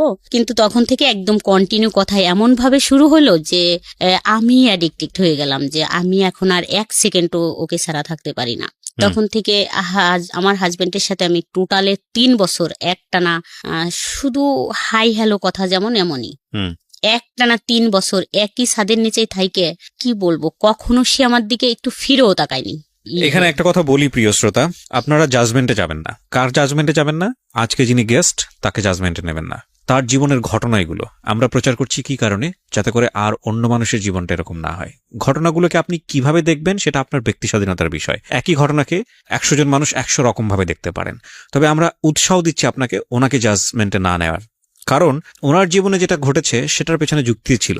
আপনার জীবনে যাতে না ঘটে সেজন্যই এই ঘটনাকে সামনে নিয়ে আসা। ঠিক আছে, এটা মনে রাখতে হবে যে একটা মেয়ে প্রাপ্তবয়স্ক হয়ে একজন মানুষের সংসারে যাওয়া, প্রাপ্তবয়স্ক শব্দটা এই কারণে বলছি, শুধু বয়স বাড়া না, জ্ঞানের দিক থেকে প্রাপ্তবয়স্ক হওয়া, শরীর বা প্রকৃতিগতভাবে যে প্রাপ্তবয়স্ক ব্যাপার আসে সেগুলো হওয়া, তারপরে একটা মানুষের সংসারে গিয়ে সেটাকে মানিয়ে নেওয়া। কিন্তু একটা জিনিস দেখেন, ওর ক্লাস 7-এ থাকতে বিয়ে হয়েছে এবং উনি বুঝেই না বিয়ে কি, সেরকম সময় একটা বিয়ে হয়ে গেল। সাবালক হওয়ার বিষয়টাও বিয়ের পরে, এবং তারপরে সংসার জীবনে গিয়ে কিছু জায়গায় ডেফিসিয়েন্সি পেয়েছে, সেগুলো মানুষের কাছ থেকে জানার পরে তারপর একটা ছেলের সাথে ইনভলভ হওয়া, সেখানে গিয়ে এগুলো তার বয়ঃসন্ধিকালে ঘটনাগুলো ঘটছে। সুতরাং একটা মানুষকে যদি আপনি ওইটা চিন্তা করেন যে একটা ঘরে থেকে সে আরেকজনের সাথে প্রেম করছে বা অন্যান্য বিষয়গুলো করছে, হ্যাঁ অবশ্যই এটা অযৌক্তিক, অন্যায়, কিন্তু এটাও মানতে হবে যে সে যে পারিবারিক ব্যাকগ্রাউন্ড থেকে এসছে বা তার যে বয়স, সেই জায়গাটা থেকে এগুলা তার জায়গাটা থেকে প্রাসঙ্গিক ছিল নাকি অপ্রাসঙ্গিক ছিল। ভাবনার জায়গাগুলোকে একটু ইলাবোরেটলি রাখেন, সবসময় একটা স্কেলে কাউকে মাইপেন না, এবং মূল কথা হচ্ছে মাইপেনই না, কারণ এটা তার জীবনে ঘটেছে, প্রচার হচ্ছে এই কারণে যাতে আপনার জীবনে না ঘটে। সুতরাং ওইখান থেকে ঘটনাগুলোকে দেখার চেষ্টা করেন। আর আনফর্চুনেটলি আমাদের সোশ্যাল মিডিয়া বলেন বা অন্যান্য জায়গাগুলোতে বলেন, যখন কোন একটা ঘটনা ঘটে সবাই পণ্ডিত হয়ে যায়, সবাই জ্ঞান দেওয়া শুরু করে, মনে হয় যে একেবারে ফেরেস্তার মতো, কার জীবনে কোনো কিছু ঘটেনি, গালি গালাজ থেকে শুরু করে তার দিকে আঙ্গুল তোলা থেকে শুরু করে সবকিছু। আরে ভাই, এই আঙ্গুলটা ওপর দিকে মানে সামনের দিকে না দিয়ে আঙ্গুলটা নিচের দিকে দিলে জীবনটা অনেক বেশি সহজ হয়, সুন্দর হয়। এবং এই জন্যই মূলত এনারা আসেন কষ্ট করে, যাতে করে আপনারা ভুলটা না করেন। তো আপনার হাজবেন্ড নিশ্চয়ই বুঝতো যে এই সময়টাতে আপনি এই ছেলেটার প্রতি অনেক বেশি ডেভোটেড, কথা বলতেছেন তার সঙ্গে, এটা কি বুঝতো সে? না, মানে আর বুঝতো না যে কথা হয়। আচ্ছা, এটা আপনি গোপন করতেন? হ্যাঁ, আচ্ছা, ফোনটা আমি সাইলেন্টই থাকতো সবসময়। আমি মাঝে মাঝে এসে দেখতাম, যখন দেখতাম যে একটা কল আসছে, ও ছাড়া তো আর কেউ দেবে না কল ওই ফোনে, তো যখন দেখতাম যে একটা কল আসছে তখন আশেপাশে দেখতাম যে কেউ আছে কিনা, মানে জায়গা খুঁজে গোপন ভাবে তাকে ফোন করতেন। আচ্ছা, তো আপনি যে সিদ্ধান্ত নিয়ে ফেলেছেন ছেলেটার সঙ্গে আপনি সংসার করবেন, তাহলে তো সময় নিচ্ছিলেন কেন? ওই যে ওর দিক দিয়ে ও তো কিছু করে না, ও কিছু করে না, আর আমার তো 2টা বাচ্চা, যেহেতু আমি মেয়েটার হাতের দিকে তাকাইয়ে দেখতাম যে এই হাত দিয়ে আমি যদি একে রাইখে যাই তাহলে নিশ্চয়ই কেউ একে কারো কাছে দেবে, কারণ আমার হাজবেন্ড তো দ্বিতীয়বার বিয়ে করবে না, যেহেতু সে তো অসুস্থ, সে তো বিয়ে করবেই না, তো মেয়েটা কারো কাছে দিয়ে দেবে যে কেউ পালুক, ফুপি বা চাচি। তো আমার এটাই ভয় করতো যে ওই হাত দিয়ে পাতিল মাজাবে, এটাই আমি এখন বললাম যে আমার শুধু এটাই মনে হইতো যে পাতিল মাজবে। যাই হোক, তখনকার ছোট বয়স ছিল, কম বয়স ছিল, মানে বুদ্ধি কম ছিল, মনে হইতো ওই হাত দিয়ে থালি বাটি বা পাতিল টাতিল মাজাবে, একটা পাতিল মাজতে দিলে ও ওই হাত দিয়ে পারবে না মাজতে, তো ওকে আমি রাইখে যাইতে পারবো না। যখন ছেলের দিকে তাকাতাম, ছেলে যে এত সুন্দর ছিল বলার মতো না, তাকাইলে মনে হইতো আমি একে রাইখে যাব, যদি পানি টানিতে পড়ে যায় বা কেউ মারে তখন ও কোথায় যাবে, আম্মুকে কাকে ডাক দেবে, মানে আমি একেও থুয়ে যাইতে পারতেছি না। আবার যখন আমি ফোনে কথা বলতাম ওই ছেলেটার সাথে, তখন আমি ওকেও ফেলতে পারতাম না, আমি আসলে ওকে কোথায় রাখবো। ও খুব কানাকাটি করা শুরু করলো যে আমি তোমাকে ছাড়া থাকতেই পারি না, মানে লুকায় কথা বলতে বলতে এরকম করতে করতে আবার অনেক দিন হয়ে গেল। যাই হোক, একটা কর্মচারী আমাদের দেখে ফেলে যে আমি ফোনে কথা বলি। ওকে, কয়েকদিন পর, কর্মচারী বলতে আপনাদেরই কর্মচারী? হ্যাঁ হ্যাঁ, দোকানের কর্মচারী। ও যাই বলে দেয় যে আমি মনে হয় মামি কথা বলতেছে ফোনে। তো আমি তো সত্যি সত্যি ফোনে কথা বলতেছি, ফোনটা আমার উন্না দিয়ে পেঁচানো, তা উন্নাটা মনে হচ্ছে যে বালিশের উপর দিয়ে রাইখে তারপর কথা বলতেছি। একদম সেই মুহূর্তে চলে আসে আমার হাজবেন্ড, এসে মানে বুঝতে পারে যে আমার কাছে ফোন আছে। তো অনেক আবার খুব মারামারি ধরাধরি হইলো ওই দিনকে থেকেই। আর ফোনটা তো পাইনি, ফোনটা আমি টয়লেটের ভিতর ফেলে দিছিলাম দৌড়াই যায়, কিন্তু ফোনটা নেয়নি, আমাকে খুব মারলো। মারা টারার পরে পরে তো একদম ওই ফোনটাও নষ্ট হয়ে গেল, যোগাযোগ বন্ধ। তো 10-15 দিনের ভিতর একদম একটু কাছাকাছি চলে আসলাম, হাজবেন্ডের বুঝাই টুঝাই একটা ফোন কিনে নিলাম আবার। তো তখন ওই ফোনটা পায়ে আবার কথা বলা শুরু করলাম। আচ্ছা, কথা বলার পরে মাসখানিক পরের থেকে হলো যে এটা শুরু হলো, আজ হাজবেন্ডের সাথে কথা বলা একদম, মানে ও বলতো যে একদম কথা বলবা না, আমি নিয়ে যাব অল্প কিছুদিনের ভিতর, আমি কিছু করলেই নিয়ে যাব। আরেকটা কথা বলি যে ও হচ্ছে এমন অনেক বড় ব্যবসায়ী, কিন্তু একটা চকলেটও কোনোদিন হাতে করে আনে না, এরকম কোয়ালিটির। এরকম চললো 3 বছর। তো ওর থেকে কোনো নাই, রেসপন্সও নাই, যে কথা বলে না, আমি সুপাই ঘুমাই বা খাটে যাচ্ছি না, এরকম কোনোদিন বলেনি যে এখানে কেন ঘুমোচ্ছ। যাই হোক 3 বছর পরে হচ্ছে অনেক কান্নাকাটি শুরু হয়ে গেল। ও ভয় পাওয়া শুরু করলো যে আমি যদি তোমাকে নিয়ে চলে যাই তাহলে তো অবস্থা কাহিল হয়ে যাবে, মানে এমন হয়ে যাবে যে তুমি তো বুঝতেছো, ওখান থেকে আমাকে চাপ দেবে, আমাদের বাড়ি অনেক ই করবে, একবার হয়ে গেছে, আমি তোমাকে নিয়ে চলে যাইতে পারবো না, তুমি এখান থেকে বেরোয় যাও, তুমি ডিভোর্স নাও, তারপরে আমি তোমাকে ওখান থেকে বিয়ে করে আনতে পারবো, তখন তো তোমার সাথে জড়ানো কেউ থাকবে না, কে বিয়ে করলো কে নিল না নিল এটা জানবেও না, এটা তার খোঁজ খবর করার থাকবে না। কিন্তু আমি কিছুতেই এটা আর করতে পারতেছিলাম না। মানে আমার হাজবেন্ড এমন হইলো যে একদম টু শব্দই করে না, বাসায় আসলে সে মানে একটা হেঁচিও দেয় না, একদম আসে চুপ করে কাঁথা মুড়ি দিয়ে শুয়ে আসে, মানে শুয়ে আসে। কোর্সটা কি দেখাবো, একটু ঝগড়া হইলে না হয় বাপের বাড়ি মানুষ চলে যাইতে পারে, যে একটু ঝগড়া হয়েছে যাও আমি আর এটাই করবো না, কিন্তু এই ঝগড়াটা ও বুঝে গেল যে কথা হয় কন্টিনিউ ওই ছেলের সাথে। একদিন এরকম করে একদিন রাতে আমি কথা বলতেছিলাম 11টার দিক, এইটা আবার 3-4 বছর পরে। তো বাসার গেটের সামনে দাঁড়ায় কথা বলতেছি, দেখলাম যে ঘুমাচ্ছে, আমি আসতে ফোনটা নিয়ে বাইরে এসে কথা বলতেছি, 11টা বাজে মনে হয় তখন রাত। তা দেখলাম যে উঠে এসে আমার পিছন থেকে একদম চুল ধরে টানে নিয়ে গেল বাসার ভিতরে। আপনার জামাই? হ্যাঁ, আমার হাজবেন্ড নিয়ে গেল, নিয়ে যায় ফোনটা লাইনেই আছে, খুব মারামারি মানে মারলো, কান্না করতেছিলাম, ফোনটা কাড়ে নিনি, ফোনটা আমার হাতেই আছে, আমাকে খুব মারলো, মারার পর ও শুনলো। তো তখন ও বললো যে হয়তো বাসায় কথা বলছো ওর মার সাথে, তো তখন বেকার। তো মারটার শোনার পরে তো আমাকে পরের দিন সকালে ফোন দিল 10টার দিক, বললো যে তুমি কি বাসায় আসতে পারবে আমাদের। কাকে ফোন দিল? আমাকে ফোন দিল, যে ছেলেটার সঙ্গে আপনি প্রেম করেন সেই ফোন দিল। আচ্ছা, তা বললাম যে হ্যাঁ আসতে পারবো না কেন, মানে চলে যাবে আমার হাজবেন্ড, তারপর 10টা-11টার দিক আসবো। তারপর আমি তো 10টা-11টার দিক গেলাম। আচ্ছা, বাই দ্য ওয়ে, আপনি যখন আপনাকে গায়ে হাত তুলতো বা অত্যাচার করতো, ইন দ্য মিন টাইম আপনি কি তাকে কোনো খোঁটা দিতেন যে আজকে আমার এই পরিস্থিতির জন্য তুমি দায়ী বা এরকম কোনো কিছু বলতেন? না, কখনোই বলতেন না, কিচ্ছু বলতেন না। প্রত্যেকটা মানুষের প্রতিক্রিয়া জানানোর ধরন আসলে ডিফারেন্ট। যাই হোক, তারপরে আমি গেলাম, ওর ভাই বোনের সাথে আমার দেখা হতো, বাজার টাজারে কথা হতো সবার সাথেই, কিন্তু ওর মাকে প্রথম দেখলাম, যায় জড়ায় ধরলাম, মা বলে ডাকলাম, মানে ফ্যামিলি জানতো? হ্যাঁ, ফ্যামিলি জানতো, কিন্তু ওই বোন টোন ভাই দেখতো না, মানে ওর বোনদের সাথে দেখা হতো, ভাগ্নিদের সাথে, কিন্তু ওর মারে দেখলাম প্রথম, দেখে জড়ায় ধরলাম, মা করে ডাকলাম। তারপরে বাসায় বসলাম, তো বলল যে ও তো কোনো কাজ করতে চায় না, তাহলে কি করা যায়। কে বলছে এটা? এটা ওই ছেলেটার মা বললো যে ও তো কোনো কাজ করে না, মানে ওইভাবে ফ্যামিলি ভাবে, মানে ওর বউনাই ছিল, তার মানে ওর ফ্যামিলিকেও কনভিন্স করে ফেলেছে আপনার ব্যাপারে। আচ্ছা, তারপরে আপনার ব্যাপারে জানতো ওর ফ্যামিলি যে আপনার 2টো বাচ্চা আছে এবং এই অবস্থায় আপনি ওর চেয়ে 6 বছরের বড়, এবং সে অবস্থায় ও আপনাকে বিয়ে শাদী করতে চায়, এটা জানতো ওর ফ্যামিলি? বিয়ে করতে চাই এটা জানতো কিনা জানি না, তবে কথা বলতো, খুব সম্পর্ক, আমার যদি কোনো কথা বলতো তাদেরকে আর ছাড় দিত না, খুব মারতে যাইতো, গালাগালি করতো, বলতো ওর সম্বন্ধে কোনো কথা বলবি না। আচ্ছা, ওকে। তারপরে গেলাম, যার পরে বলল যে কি করব, ওর বোন বলল কি করব, ও বললো যে আমি তো ড্রাইভিং শিখি দ্রুত চাকরির জন্য, আমাকে একটু হেল্প করো, তো ড্রাইভিং শিখি। তো আমি বললাম বাহ, এটা তো ভালো কথা, যদি পারে তো ভালো, তাড়াতাড়ি এটা হয়ে যাবে। হুম। তারপর আমার তো তখন টাকা পয়সা নেই, আমি তো মাত্রই একটু হাজবেন্ডের সাথে একটু কথা আবার হচ্ছে, একটু যাই আসি দোকান টোকানে একটু একটু করি। আমার হাতে একটা আংটি ছিল, আমি তখনই খুলে দিয়ে আসলাম, বললাম যে এটা বিক্রি করে শুরু করো, তারপরে পরেরটা দেখা যাবে পরে। তা ওটা 4,000 টাকা বিক্রি করলো, তো 10,000 টাকা লাগবে ওর ড্রাইভিং শিখতে। আমার একটা কানের দুল ছিল সোনার, ওই দুলটা সেই চাচাতো ভাইকে দিয়ে বললাম যে তুই আমাকে 10,000 টাকা দে, এই দুলটা রাইখে দে, আমি যেদিন নিতে পারবো তোরে আরো বেশি কিছু টাকা দিয়ে ল্যাপটপ দিয়ে তোর আমি টাকাটা দিব, আমার দুলটা আমারে ফেরত দিস। দুলটা হলো 16,000 টাকা দিয়ে বানানো ছিল, 10,000 টাকা ও দিয়ে দিল আমাকে, আমি আইনে ওকে দিলাম ওই 10,000 টাকা। তারপরে ড্রাইভিং শিখলো, শিখার পরে ভালোই চলতেছে, ও খুব 15 দিনের ভিতর ড্রাইভিং কমপ্লিট হয়ে গেল। তারপরে চাকরিও করা শুরু করলো, 3,000 টাকা বেতনের চাকরি, আমাদের এলাকায় চাকরি হইলো, খুব খুশি।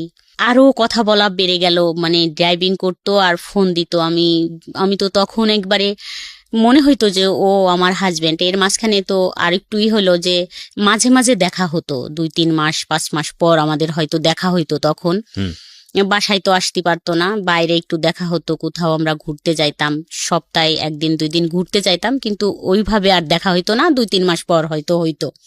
মার কাছে কান্না শুরু করলাম, যায় এখন টাকা পয়সা একটু যাই হোক বাইরে যাই আসি, একটু টাকা পয়সা নেই টেই, বাজার টাজার নিজে করি, যে 500 টাকা দাও বা 200 টাকা দাও, আমরা বাজার করব, এটা কিনবো সেটা কিনবো, যাই হোক দেয়া শুরু করলো, একটু ভালো রিলেশনে চলে আসলাম। যে রিলেশনটা ভালো হইলো, হয়তো আমার হাজবেন্ড এটাই বুঝছে যে একটু টাকা পয়সা দেই, যদি ভালোভাবে থাকে, অন্য মেয়েকে তো আর বিয়ে করা সম্ভব না, যদি থাকে হয়তো। আমার শাশুড়ি খুব সাপোর্ট করতো, আমাদের সবাই একটু সাপোর্ট করে, তাদের যারা আছি, হয়তো বলছে বুঝায় যে দিস সবকিছু, খালি খালি এগুলো দিয়ে কি করবি, চলে গেলি সাল মেয়ে দুটে নিয়ে কি করবি, যাই হোক। তো আমাদের তখন থেকে দিত, কিছু চাইলে যে একটু জামা কাপড় বানাবো 500 টাকা দাও, হয়তো 200 টাকার বানাতাম, 200 টাকা জমা রাখতাম, রেখে দিতাম এরকম। তারপরে বাপের বাড়ি যাই, কান্না করতাম যে মা আমি যাব না ওইখানে, আমার ভালো লাগে না এটা। কিন্তু আমি কখনো মুখ দিয়ে বলিনি যে এই ছেলেটার সাথে আমাকে বিয়ে দাও, আমার লজ্জা করতো যে আমাকে ওখান থেকে সাইরায় নিয়ে আসো, আমি ওকে বিয়ে করব, এরকম বলতো, আমার লজ্জা করতো। আবার আমি আইসে পাগলামি করতাম, কান্নাকাটি করতাম, মাকে জড়াই ধরে ধরে কান্না করতাম, ডাক ছেড়ে কান্দে। তারপর আমি আবার থাকতামও না বাবার বাড়ি, চলে যেতাম। খাবোটা কি থাকলে, মানে ভাই বোন নিয়ে ওখানে থাকলে কি খাবো, খাওয়ার কথাটা মনে পড়তো। আমি আবার বাচ্চা নিয়ে এখানে থাকবো, আমার মারই তো এত কষ্ট, ভাই বোন নিয়ে, সেই তো ভাতের যন্ত্রণায় অস্থির। এরকম করতে করতে তো প্রায় 5-6 বছর কেটে যায়, কোনোভাবে বেরোইতেই পারলাম না। তা এখন মেয়ে বড় হয়ে গেল, 9-এ পড়ে। তা বললাম যে মেয়েটা রাইখে কোথায় যাব, এরকম শিয়ানা মেয়ে। তারপরে আমি মেয়ের জন্য ছেলে দেখা শুরু করলাম, সবাইকে বলতাম যে, ঘটকদের বলতাম যে 10,000 টাকা দেবো, যেমন মেয়েটা বিয়ে দিলে সুন্দর ছেলে দেখে। তো এর মাঝখানে আমার হাজবেন্ড কিন্তু ফুল ফিট ভালো হয়ে গেছে, একদম ভালো হয়ে গেছে। এখন যদি বলি যে 1,000 টাকা লাগবে, 1,000 টাকাই, মানে আচরণগত দিক থেকে ভালো হয়েছে, একদম ফুল ভালো হয়ে গেছে। তা উনি পরের দিন বিকেলে একটা ছেলের ছবি নিয়ে আসলো, আর্মির চাকরি করে। দেখলাম, দেখে তো ভালোই লাগলো, বললাম কথা বলেন। তো আমার মেয়েকে দেখলো, দেখে ওরা পছন্দ করলো, ঠিক আছে। তা ওই ছেলের মা আসলো, বললো যে, আমি বললাম যে শোনেন, কোনো কথা বলা লাগবে না, আমার তো যে মনের ভিতর রয়েছে যে মেয়ে বিয়ে দিয়ে তো আমি চলে যাব, তো আমার মেয়ের পিছনে যদি 5-7 লাখ টাকা যায়ও আমার তো সমস্যা নেই, আমি তো একবারে দিয়েই যাব, কোনো কথা বলার থাকবে না যে শাশুড়ি এরকম বা আমার বিয়েন এরকম ছিল। তো বললাম যে কোনো কথা বলা লাগবে না, আমরা যথেষ্ট পরিমাণ জিনিসপত্র দিয়ে দেব, কোনো টু শব্দ হবে না, আপনি বলতেও পারবেন না এটা ভালো লাগে নাই। যাই হোক এইভাবে বিয়ে হলো। বিয়ে দিয়ে দিলেন? হ্যাঁ, বিয়ে হয়ে গেল পহেলা বৈশাখ। গুডনেস, ওকে ওকে। দেখেন, মানে না বলেন, আপনি বলেন, আমি আসলে আগে থেকে মন্তব্য না করি। হ্যাঁ, বিয়ে দিয়ে দিলাম, ওর তো প্রায় 7,60,000 টাকার মতো খরচ হইলো ওর বিয়েতে, সবকিছু দিয়ে একবারে পুরাই করে দিয়ে বিয়ে হয়ে গেল। এখন বিয়ে হওয়ার পরে আমার বিষয়টা নিয়ে শুরু হয়ে গেল তোলপাড়। কিরকম তোলপাড়? তোলপাড় শুরু হইলো এটাই যে শাশুড়ি কথা বলে কারোর সাথে, মানে ও তো আর্মি, ওর ও হচ্ছে এই ও খুব ভালো ছেলে, হুম। মানে সবাই খুব ভালো, কিন্তু ও একটু বেশি ভালো ভালো ছেলে। মানে ও চাচ্ছে যে আমার শাশুড়ির তো কম বয়স, আইসা এসে থাকতেছে দেখতেছে 1 বছর পর আর কি ও এগুলোই করলো যে কম বয়স শাশুড়ির, কিন্তু কথা বলে ফোনে, এটা আমি জানতে পারছি বাইরের থেকে। তারপরে আমি একটু দেখে রাখি, আমার শাশুড়িকে একটু দেখে রাখি, মানে বয়স কম, একটু দেখে রাখা, মানে একটু শাসন করা, একটু এটা সেটা বলা শুরু করলো। তা আমার ভালো লাগতো না এগুলো, ঠ্যাস ঠুস বলা টলা শোনা টোনা। তা আমি চুপই থাকলাম, তো কোনো কথা বলতাম না। তা আমার মেয়েকেও প্রশ্ন করতো যে কথা বলে এটা মানা করো, এটা কথা বলে মানা করো, কিন্তু কথা বলে কিভাবে মানা করলেই কি এটা হয়? আর তখন তো প্রায় তার মানে it was an open secret, because আপনার ফ্যামিলি সবাই এটা জানতো, আপনার মেয়েও এটা জানতো, আপনার ছেলেও এটা জানতো, সবাই জানতো। এবং সবাই এক ধরনের কি মানে আপনার ছেলে মেয়ের রিয়াকশন কি ছিল বলেন তো? ওই যে বাবার দিক থেকে একটু কমই ছিল না, হ্যাঁ, যখন ওরা ছোট ছিল ওদের জন্য তো এরকম বললাম না, একটা চকলেটও তো কখনো হাতে করে আইনে দিয়ে বলে নাই যে এই চকলেটটা তুমি খাও। তার মানে ওরাও সামহাও বাবার এই ফলটা খুঁজে হ্যাঁ, পেয়েছে। এখানে একটা জিনিস খুবই মারাত্মক ভাবে আমি পয়েন্ট করতে চাই। ব্রোকেন ফ্যামিলির ক্ষেত্রে ম্যাক্সিমাম টাইম আমি দেখেছি ছেলে মেয়েদের ক্ষেত্রে যখন এরকম বাচ্চাদেরকে নিয়ে অনেক সময় মা চলে আসে বা বাবা চলে আসে, দেন আই আস্ক দেম যে আসলে তোমার দিক থেকে পয়েন্টটা কি, তুমি কেন তোমার বাবাকে স্টপ করো নাই, বা তুমি কেন তোমার মাকে থামাও নাই? এবং কমন অ্যান্সারটা এরকম থাকে যে বাবা তো আমার সাথে যেটা করেছে সেটাই তো আমার পছন্দ ছিল না, মা আমার সাথে যেটা করেছে সেটাই তো আমার পছন্দ ছিল না। এবং তারা খুব ন্যাচারালি একটা পক্ষ নিয়ে নেয়, সেটা মায়ের পক্ষ হোক বা বাবার পক্ষ হোক। এক্ষেত্রে আমি জানি না ওনার ক্ষেত্রে কি হয়েছে, তবে লাকিলি আমি বলবো যে ওনার ছেলে মেয়ে ওনার পক্ষে নিয়েছে, বিকজ অফ ওনার কথা যদি সত্যি হয় তাহলে ওনার হাজবেন্ড মানে ছেলে মেয়েদের যে বাবা, তার আচরণ ছেলে মেয়েদের প্রতি যেরকম হওয়া উচিত ছিল সেরকম হয়নি। But it has to B mention in our show, বারবার বলি যে এই শোগুলোর একটা বড় ধরনের দুর্বলতা হচ্ছে দিস ইজ নট ইনভেস্টিগেটেড, এবং এই ধরনের জিনিসগুলো ইনভেস্টিগেট করারও কোনো সুযোগ নাই। আপনি দেখবেন যে ধরনের কেস আজকে এখানে রিভিল হচ্ছে, এটা ইনভেস্টিগেট করার মতো বিষয়ও না, কজ ইনভেস্টিগেট করতে গেলে এটা তুলকালাম হয়ে যাবে। আর প্রথম কথা হচ্ছে আমরা ইনভেস্টিগেট করতেও চাই না, বা আমাদের এটা একটা দুর্বলতা, আমরা সেটা বলি। তো সেই জায়গাটা থেকে একটা গল্প বিশ্বাস করা, চরম পর্যায়ে বিশ্বাস করার একটা যৌক্তিক ব্যাখ্যা অনেক সময় প্রশ্নবোধক, মানে যদি বলি যে আসলে বিশ্বাস করাটাও একটা প্রশ্নবোধক ব্যাপার হয়ে দাঁড়ায়। কারণ একজন মানুষ যখন নিজের গল্পটা বলেন তখন কিন্তু তিনি নিজেকে সাফাই করেন, খুব স্বাভাবিকভাবেই সাফাই করেন। তো সেই জায়গাটা থেকে তাকে বিশ্বাস করাটা খুব কঠিন। আমরা এই জন্য বলিও যে আমাদের এই গল্পটা যে হুবহু আপনাকে বিশ্বাস করতে হবে বিষয়টা এরকম না, তবে মোরাল অফ দ্য স্টোরি আছে যে কারণে আপনি শুনতে পারেন, যেটা হয়তো আপনার ব্যক্তি জীবনে কাজে লাগবে। জি বলেন তারপর। তো আপনার ছেলে মেয়ে কখনোই আপনাকে বারণ করেনি বা কখনোই আপনাকে প্রশ্ন করেনি যে মা এই কাজটা ঠিক হচ্ছে না বা এটা করো না? না, কখনো এরকম ওরা বলেনি। কারণ হচ্ছে ওরা আমার ছেলে হচ্ছে বিরিয়ানি খাইতে খুব পছন্দ করতো। যদিও বলতো যে আমি একটু বিরিয়ানি খাবো, তো ও মনে হয় 10 মিনিটই সেটা হাজির করতো। ও আচ্ছা, ও আপনার ছেলে মেয়েদেরকেও পছন্দ করতো? হ্যাঁ, মানে ওদের পছন্দের জিনিসগুলা, যে আমার মেয়ের যদি কিছু লাগতো, যদি বলতো এটা আমার লাগবে, ওর বাবাকে কখনো বলেনি যে এটা লাগবে, ওকে বলতো। আর আমি এইভাবে মানে একটু তৈরি করতেছিলাম এটা যে খুবই বড় ব্যর্থতা একজন বাবার, খুব বড় ব্যর্থতা এটা, মানে unfortunately is very bad thing. দেখেন আপনার জায়গায় কি করেছে না করেছে সেটা অন্য বিষয়, কিন্তু বাবা তো বাবাই, সে তো দুনিয়াতে নিয়ে এসছে দুটো বাচ্চা, with the name of Almighty Allah. So তাদের প্রতি এই দায়িত্বটা যদি সে পালন করতে না পারে, দিস ইজ ভেরি আনফরচুনেট। বুঝতে পেরেছি আমি, যে কারণে তো তাদের দিক থেকে কোনো ক্লেম ছিল না, কিন্তু জামাই সংসারে আসার পরে এটাকে স্টপ করতে চাচ্ছিল আপনার মেয়েকে দিয়ে বা আপনাকে অন্যভাবে কাউকে দিয়ে বলিয়ে। তারপর কি হলো? তারপরে ও মানে জামাইটা বলতেছিল কথা বলা বন্ধ করে দেওয়া হোক। তারও মান তখন- সম্মান আঘাত লেগেছে বা হ্যাঁ, কিছু একটা। তার হ্যাঁ, খালি তাকে মানুষ বলতেছিল যে তাকে নাকি কে বলছে যে তোর শাশুড়ির তো কঠিন সম্পর্ক, সব ডিটেলস বলছে, অমকের ছেলে বা এই ড্রাইভিং করে বা এখানে এই করে। তারপরে ওই বলতেছিল যে কথা বলা বন্ধ করে দেয়া হোক, কিন্তু আমি কখনো এটা করিনি। কেন কথা বলা বন্ধ করে দেব? তাকে ছাড়া তো বাঁচবই না, তাই কথা বলা বন্ধ করব কি করে? তো জামাই যখন বলতেছিল তখন আমার মেয়ে একদিন এসে আমাকে বলল যে এরকম করে বলল, তুমি তো আসলে একটা বিয়াদব মা। এটা জামাই বললো আপনাকে? না, মেয়ে বলল। মানে মেয়েকে টর্চারিং করতেছে যে তোমার মাকে বলো না কথা বলা বন্ধ করতে, কথা বলতেছে। তা আমি একদম চোখ দিয়ে পানি বেরোয় গেল যে তুমি এটা কি বললে। তো আমি জোরে একটা থাপ্পড় দিলাম, দিয়ে বললাম যে আমার জায়গায় আসো, তারপর বুঝবা কষ্টটা কি। আর তুমিও একদিন কিন্তু কাঁদবা, মানুষের জীবনে কিন্তু সব সুখ থাকে না। যাই হোক, তখন সেদিন হয়ে গেল, ও কান্না করলো, আমিও কান্দে, দুজনে আবার কথা বললাম। যাই হোক, ও আর কিছু বলেনি। যে ওর হাজবেন্ড যখন বলে, মানে আমার জামাই যখন বলতো ওকে, ও নাকি চুপ থাকতো, কথা বলতো না, আর কোনো কথা বলেনি। ও হ্যাঁ না যে তোমার মা কথা বলে বা তোমার মার সম্পর্ক আছে এটা নিয়ে ও আর কথা টথা বলে নাই। কিন্তু এখন আমাদের চুপ হয়ে গেল সবকিছুতেই, যে এইভাবে সম্পর্কটা শুরু হইলো যে ও এখানেই থাক। ছেলেটা মনে হয় ভাবলো যে ওখানেই থাক, ওর বাচ্চা কাচ্চা জামাই, আর আমি এখানেই থাকবো। কন্টিনিউ কথা বললাম বা দেখা করলাম মাঝে মাঝে, এরকম হয়তো ও ভাইবে নিল। ওর ফ্যামিলির থেকেও বললো যে মেয়েটা এরকম, তুই কি করবি, তোর জীবন তো জীবন আছে, তো তুই বিয়ে টিয়ে কর, দেখিস ঠিক হয়ে যাবে। ওর ফ্যামিলির থেকে চাপ শুরু হয়ে গেল যে বিয়ে দেওয়ার জন্য, যে বিয়ে করো বিয়ে করো। এরকম যাইতে যাইতে একদিন হঠাৎ 17 সালে আমার সাথে ঝগড়া হয়। তো আমি সারা বৃহস্পতিবার সারাদিনই ফোন বন্ধ রাখি, কথা বলি না। সন্ধ্যায় একটু খুললাম, দেখলাম একটা কল আসছে, তা আমি আবার দিলাম, তা ধরলো না। তা পরের দিন সকালবেলা আমি বসে আছি, ওর এক ভাবি আসলো। তা আসলে 9টা-10টা বাজে, তখন বললো যে ভাবি জানেন। আমি বললাম কি? বলে যে অমুকের তো বিয়ে, মেয়ে দেখতে যাচ্ছে। আমি তখন খাটে ছিলাম বসা, কিন্তু আমি ওখান থেকে দাঁড়াই পড়লাম, ফ্লোরে নামলাম। নাইমে আমি দাঁড়াইতে পারতেছিলাম না, আমার কাছে মনে হচ্ছিল যে মাটি ফাঁকা হয়ে যাক, আমি ভিতরে চলে যাই। ফোন দিচ্ছি, ধরে না। তো 10টা কল দিছে, আমার মনে আছে। 10টা কল দেওয়ার পর একটা ফোন রিসিভ করলো। বললাম যে তোমার বলে বিয়ে। বললো তোমাকে কে বললো? আমি বললাম যে না, কেউ বলেনি, এমনি শুনলাম আর কি, উড়ো।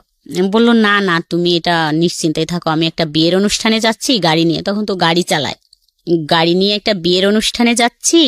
তো আমি আইসে আমি তোমাকে যাইয়েই ফোন দিচ্ছি, গাড়ি চালানো অবস্থায় তো ফোন দেওয়া যাবে না, বিয়ে আমি ওই জায়গায় যাই তোমাকে ফোন দিবানি। তারপরে মেয়ে দেখতে চলে গেল, ওরা সবাই গাড়ি নিয়ে গেছে মেয়ে দেখতে। আমি নিচে নামলাম, নাইমে ওর এক চাচির কাছে গেলাম। তা দেখলাম, আমি যখন নিচে নামলাম দেখলাম আমার হাজবেন্ড আসতেছে নামাজ পড়ার জন্য। তো আমি দূর থেকে দেখলাম যে ও আসতেছে। বলে কোথায় যাচ্ছ? আমি বলছি যাও বাসায়, আমি আসতেছি। আমার আর ফিরে আসতে, মানে ফিরে হাজবেন্ডকে দেখে যে ভয় লাগবে, আমি ফিরে আসবো এরকম আসতে পারতেছিলাম না। আমি বলছি আমার তো সত্যটা জানা লাগবে, তুমি বাসায় যাও, আমি আসতেছি। আমি যখন ওর চাচির বাসায় গেলাম, যাই ওর চাচির ছোট একটা বাচ্চা, ওকে নিয়ে খেলতেছিলাম খাটের পর বসে। ওর চাচি, আমি এটাই আশা করতেছিলাম যে উনি বলুক, আমি যদি বলি তা ব্যাপারটা তো সামনে আসবে, বলবে যে তাহলে তো সত্যি এই বউ পছন্দ করে বা কথা হয়। তা বললো কি জানো, অমুক তো মেয়ে দেখতে গেছে। বললাম যে না জানি না তো। বললো যে মেয়ে দেখতে গেছে, মেয়ে দেখছে, পছন্দ হয়েছে, কথা হয়েছে ফোনে। তখন 2-3 ঘন্টা হয়ে গেছে। আমি তো তখন একদম হতবম্ব হয়ে গেছি। তখন আর বাসায় আসতে পারতেছিলাম, ওইটুকি শুনলাম, শোনার কাকি চলে গেলাম। নামাজ শেষে আমার হাজবেন্ড আসলো, আইসে শুয়ে পড়লো খাটে। আমি ঘরে তো কিচ্ছু রান্না করলাম না, সেদিন আমার মেয়ে ছিল আমার বাসায়।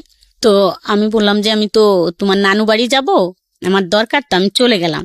তো আমার হাজবেন্ড শুয়ে থাকলো, আমি বেরোই চলে গেলাম। একটা মানুষ আমাকে ঠেকালো না। তো আমি বেরোই হাঁটতেছিলাম, যে ভাবতেছিলাম যে ও মনে হয় যায় নাই, মানে আমি কি করব। ও যেই মালিকের গাড়ি চালাতো, তো ওই মালিকের ঠিকানা কোথার থেকে নেব, নিতে গেলে আমার হাজবেন্ড জানে যাবে, এটা নিয়ে কি হবে না হবে এরকম। কিন্তু আমার মন মানতেছিল না। আমি যখন বেরোলাম রাস্তায়, যে সেই গাড়িটা আমার সামনে দিয়ে টাইনে চলে গেল।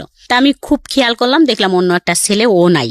তখন তো আমি শিওর হয়ে গেলাম যে তাই ওর গাড়ি, যেহেতু অন্য লোক চালাচ্ছে, সেহেতু ও তো ওই বিয়ের অনুষ্ঠানে আছে, আমার ফোনের জন্য ফোন অফ করে রাখছে। তো একসময় 8টার দিকে ফোন ঢুকলো, তো কান্না করলাম যে কোথায় তুমি আমাকে এরকম করে রাইখে গেলে। বললো যে চিন্তা করো না, আমরা চলে আসছি, ওরা আমাকে জোর করে নিয়ে গেছিল, তুমি চিন্তা করো না, কিছুই হবে না, তুমি কোথায় আছো, চলে আসো। বলছি আমি এখন তো অনেক রাত, চলে আসবো কি করে, আমি তো এখানে আসছি, কাশিয়ানি আসছি। তা বলছে তাই থাকো, খুব ভোরে আমি দরকার হয় নিয়ে আসবানি তোমাকে, থাকো এখানে, কাকা ডাকতিছে, তুমি তো কাকার সাথে কথা বলে তোমারে ফোন দিবানি। তারপর আমি তো যাই ঈশার নামাজ পড়লাম, ঈশা পর্যন্ত মানে 10-15 মিনিটের মতো কথা হইলো। তারপর আমি খুব ভোরে ঘুম থেকে উঠে ওদের বাড়ির ওই কাজ দিয়ে আসলাম। ওদের বাড়িও একটা বাড়ি ঢুকলাম, ঢুকে দেখলাম যে অনেক লোকজন, মানে বিয়ের অ্যারেঞ্জমেন্ট, অনেক লোকজন আসছে। তারপরে এক কাকির কাছ থেকে ওর এক বউনার ফোন নাম্বার নিয়ে আসলাম। তো ফোন দিলাম, দিলে সবাই ফোনটা ওই বউনাই করলো যে এই অমুক ফোন দিছে। ফোনটা কাইটে দিয়ে ফোনটা বন্ধ করে দিল, আর ফোন কথা হলো না। তো ওদের সাথে মেয়ে দেখতে একটা ছেলে গেল, ও আমাকে বলল যে ভাবি এমন একজনকে ভালোবাসছেন, মেয়ে দেখে তো কারোই পছন্দ হয় নাই। ও তো খুব পাগলামি করলো যে ঠিক আছে এই মেয়ে আমি বিয়ে করব, আপনি দাওয়াত শিখের হন। ওই তো সব কিছু করলো, সবাই তো বলল যে মেয়ে তো ক্রিম সুন্দরী, ভাল লাগতেছে না, হাত পা কালো, আর অনেক শর্ট, তো নেওয়ার দরকার নাই এই মেয়ে, আর একটু দেখি আমরা। তো ওই বললো যে না, দাওয়াত শিকার হয়ে আসো, মেহমানরা আসতে বলো। তো আমি শুই না, ওইখান থেকে আবার আমার হাত পা মনে হচ্ছে ঠান্ডা হয়ে গেল, তাহলে তো বিয়ে হয়ে যাবে। আমি বাসায় এসে আমার সমস্ত মাল জিনিস গুছাইয়ে আমি আমার শ্বশুর বাড়ি চলে গেলাম। বললাম যে আমি বাসা ছাড়ে দিলাম, এখানে আমি আর থাকতে পারবো না। বাসাটা ছাইরে আমরা চলে গেলাম, ট্রাক ভরে মাল জিনিস নিয়ে নিয়ে চলে গেলাম। যার পরে কোথায় যাচ্ছিলেন? শ্বশুর বাড়িতে। তো এটা আপনার হাজবেন্ড জানতো যে আপনি এখান থেকে চলে যাচ্ছেন? হ্যাঁ, ও আমাকে এইভাবেই করতো। আমি বলতাম, ঘরে এসে বলতাম যে আমি থাকবো না এখানে, আমি থাকতে পারবো না, কান্না করতাম। বলতো ঠিক আছে তাহলে ট্রাক পাঠাই দিচ্ছি, মাল জিনিস নিয়ে চলে যাও। ট্রাক পাঠাই দিত, সমস্ত মাল জিনিস গুছাই নিয়ে যাইতাম। আবার 2 দিন 3 দিন থাকার পর 1 সেকেন্ড ওখানে আর যাওয়ার পরই দাঁড়াইতে ইচ্ছা করতো না, আমি আবার ওইখানে চলে আসতাম। মানে তো আমার জিনিসপত্র নিয়ে আবার চলে আসতেন? হ্যাঁ, আমার হাজবেন্ডের বাসাটা ছাড়তো না, কিন্তু আমাকে কিছু মাল জিনিস দিয়ে, কিছু জিনিস রাখতো, টিভি থাকতো, ফ্রিজ থাকতো, কিন্তু 2টা একটা খাট, ওয়ার্ড্রোব, ড্রেসিং টেবিল এগুলো দিয়ে বলতো যে একটা ট্রাক ভাড়া করে যাও, নিয়ে চলে যাও। আমি চলে যাইতাম। এরকম করতে করতে ছেলে বলল যে এখানে আর থাকা সম্ভব না, রান্না টান্না করে না, খাওয়া দাওয়া সম্ভব না, খেয়ে কতদিন থাকবো। ছেলে মানে কোন ছেলে? আমার ছেলে। মানে বিষয়টা হচ্ছে ছেলেও জানতো যে মা এরকম ভাবে কারোর প্রতি ফলিন এবং এই কারণে এই জিনিসগুলো হচ্ছে। তাহলে জিনিসটা বোঝেন যে কতটা এক্সট্রিম লেভেলে হলে পরিবারের অন্য সদস্যরাও এটাকে না মেনে উপায় নেই, এরকম একটা জায়গায় চলে গিয়েছিল। জি বলেন তারপর। বুধবারে আমাকে ওর বড় ভাই ফোন দিয়ে বলে যে তুমি কি জানো অমুকের বিয়ে? বললাম না ভাইয়া জানি না তো। ওর তো বিয়ে সোমবারে, তো তোমরা যাইও, বাবুর কথা বললো, আমার ছেলের কথা বললো, ওকে নিয়ে যাইও, আর যাই হোক যাইও তোমরা, তোমাদের দাওয়াত থাকলো। আমার মনে এরকম হইলো যে বলে দিব, সব কথা বলে দেব, আমি যেহেতু সুখী হইতে পারলাম না তো ওকেও সুখী হইতে দেব না, এরকম মনে আইসে গেল যে যা বলে দিব সবকিছু। তাই বললাম, ওর ভাইকে বললাম যে একটু ফোন দিবেন। ওর ভাই বললো আমি তো কেবলমাত্র আসছি, তো কালকে হচ্ছে ওর গায়ে হলুদ, আর ওদের বাড়িও গায়ে হলুদ, তা কি কথা বলবেন? আমি যে যাই দিয়েন ফোন। তো যাই হোক, বাবুকে রাইখে আমি যখন সন্ধ্যায় ব্যাকে আসতেছিলাম, তখন বাবুর ফোনটা আমাকে দিয়ে দেয়, মানে আমার ছেলে যেই ফোনটা ব্যবহার করে ওই ফোনটা আমাকে দিয়ে দেয়। আর ও ছোট একটা বাটন ফোন ওকে রাইখে ওকে দেওয়া হয়। তা ও ফেসবুক চালাতো ওই তখন থেকে। তা আমি ওই ফেসবুক দেখতে দেখতে আসতেছিলাম, আমাকে বুঝাই দিল যে আম্মু এভাবে এভাবে দেখো।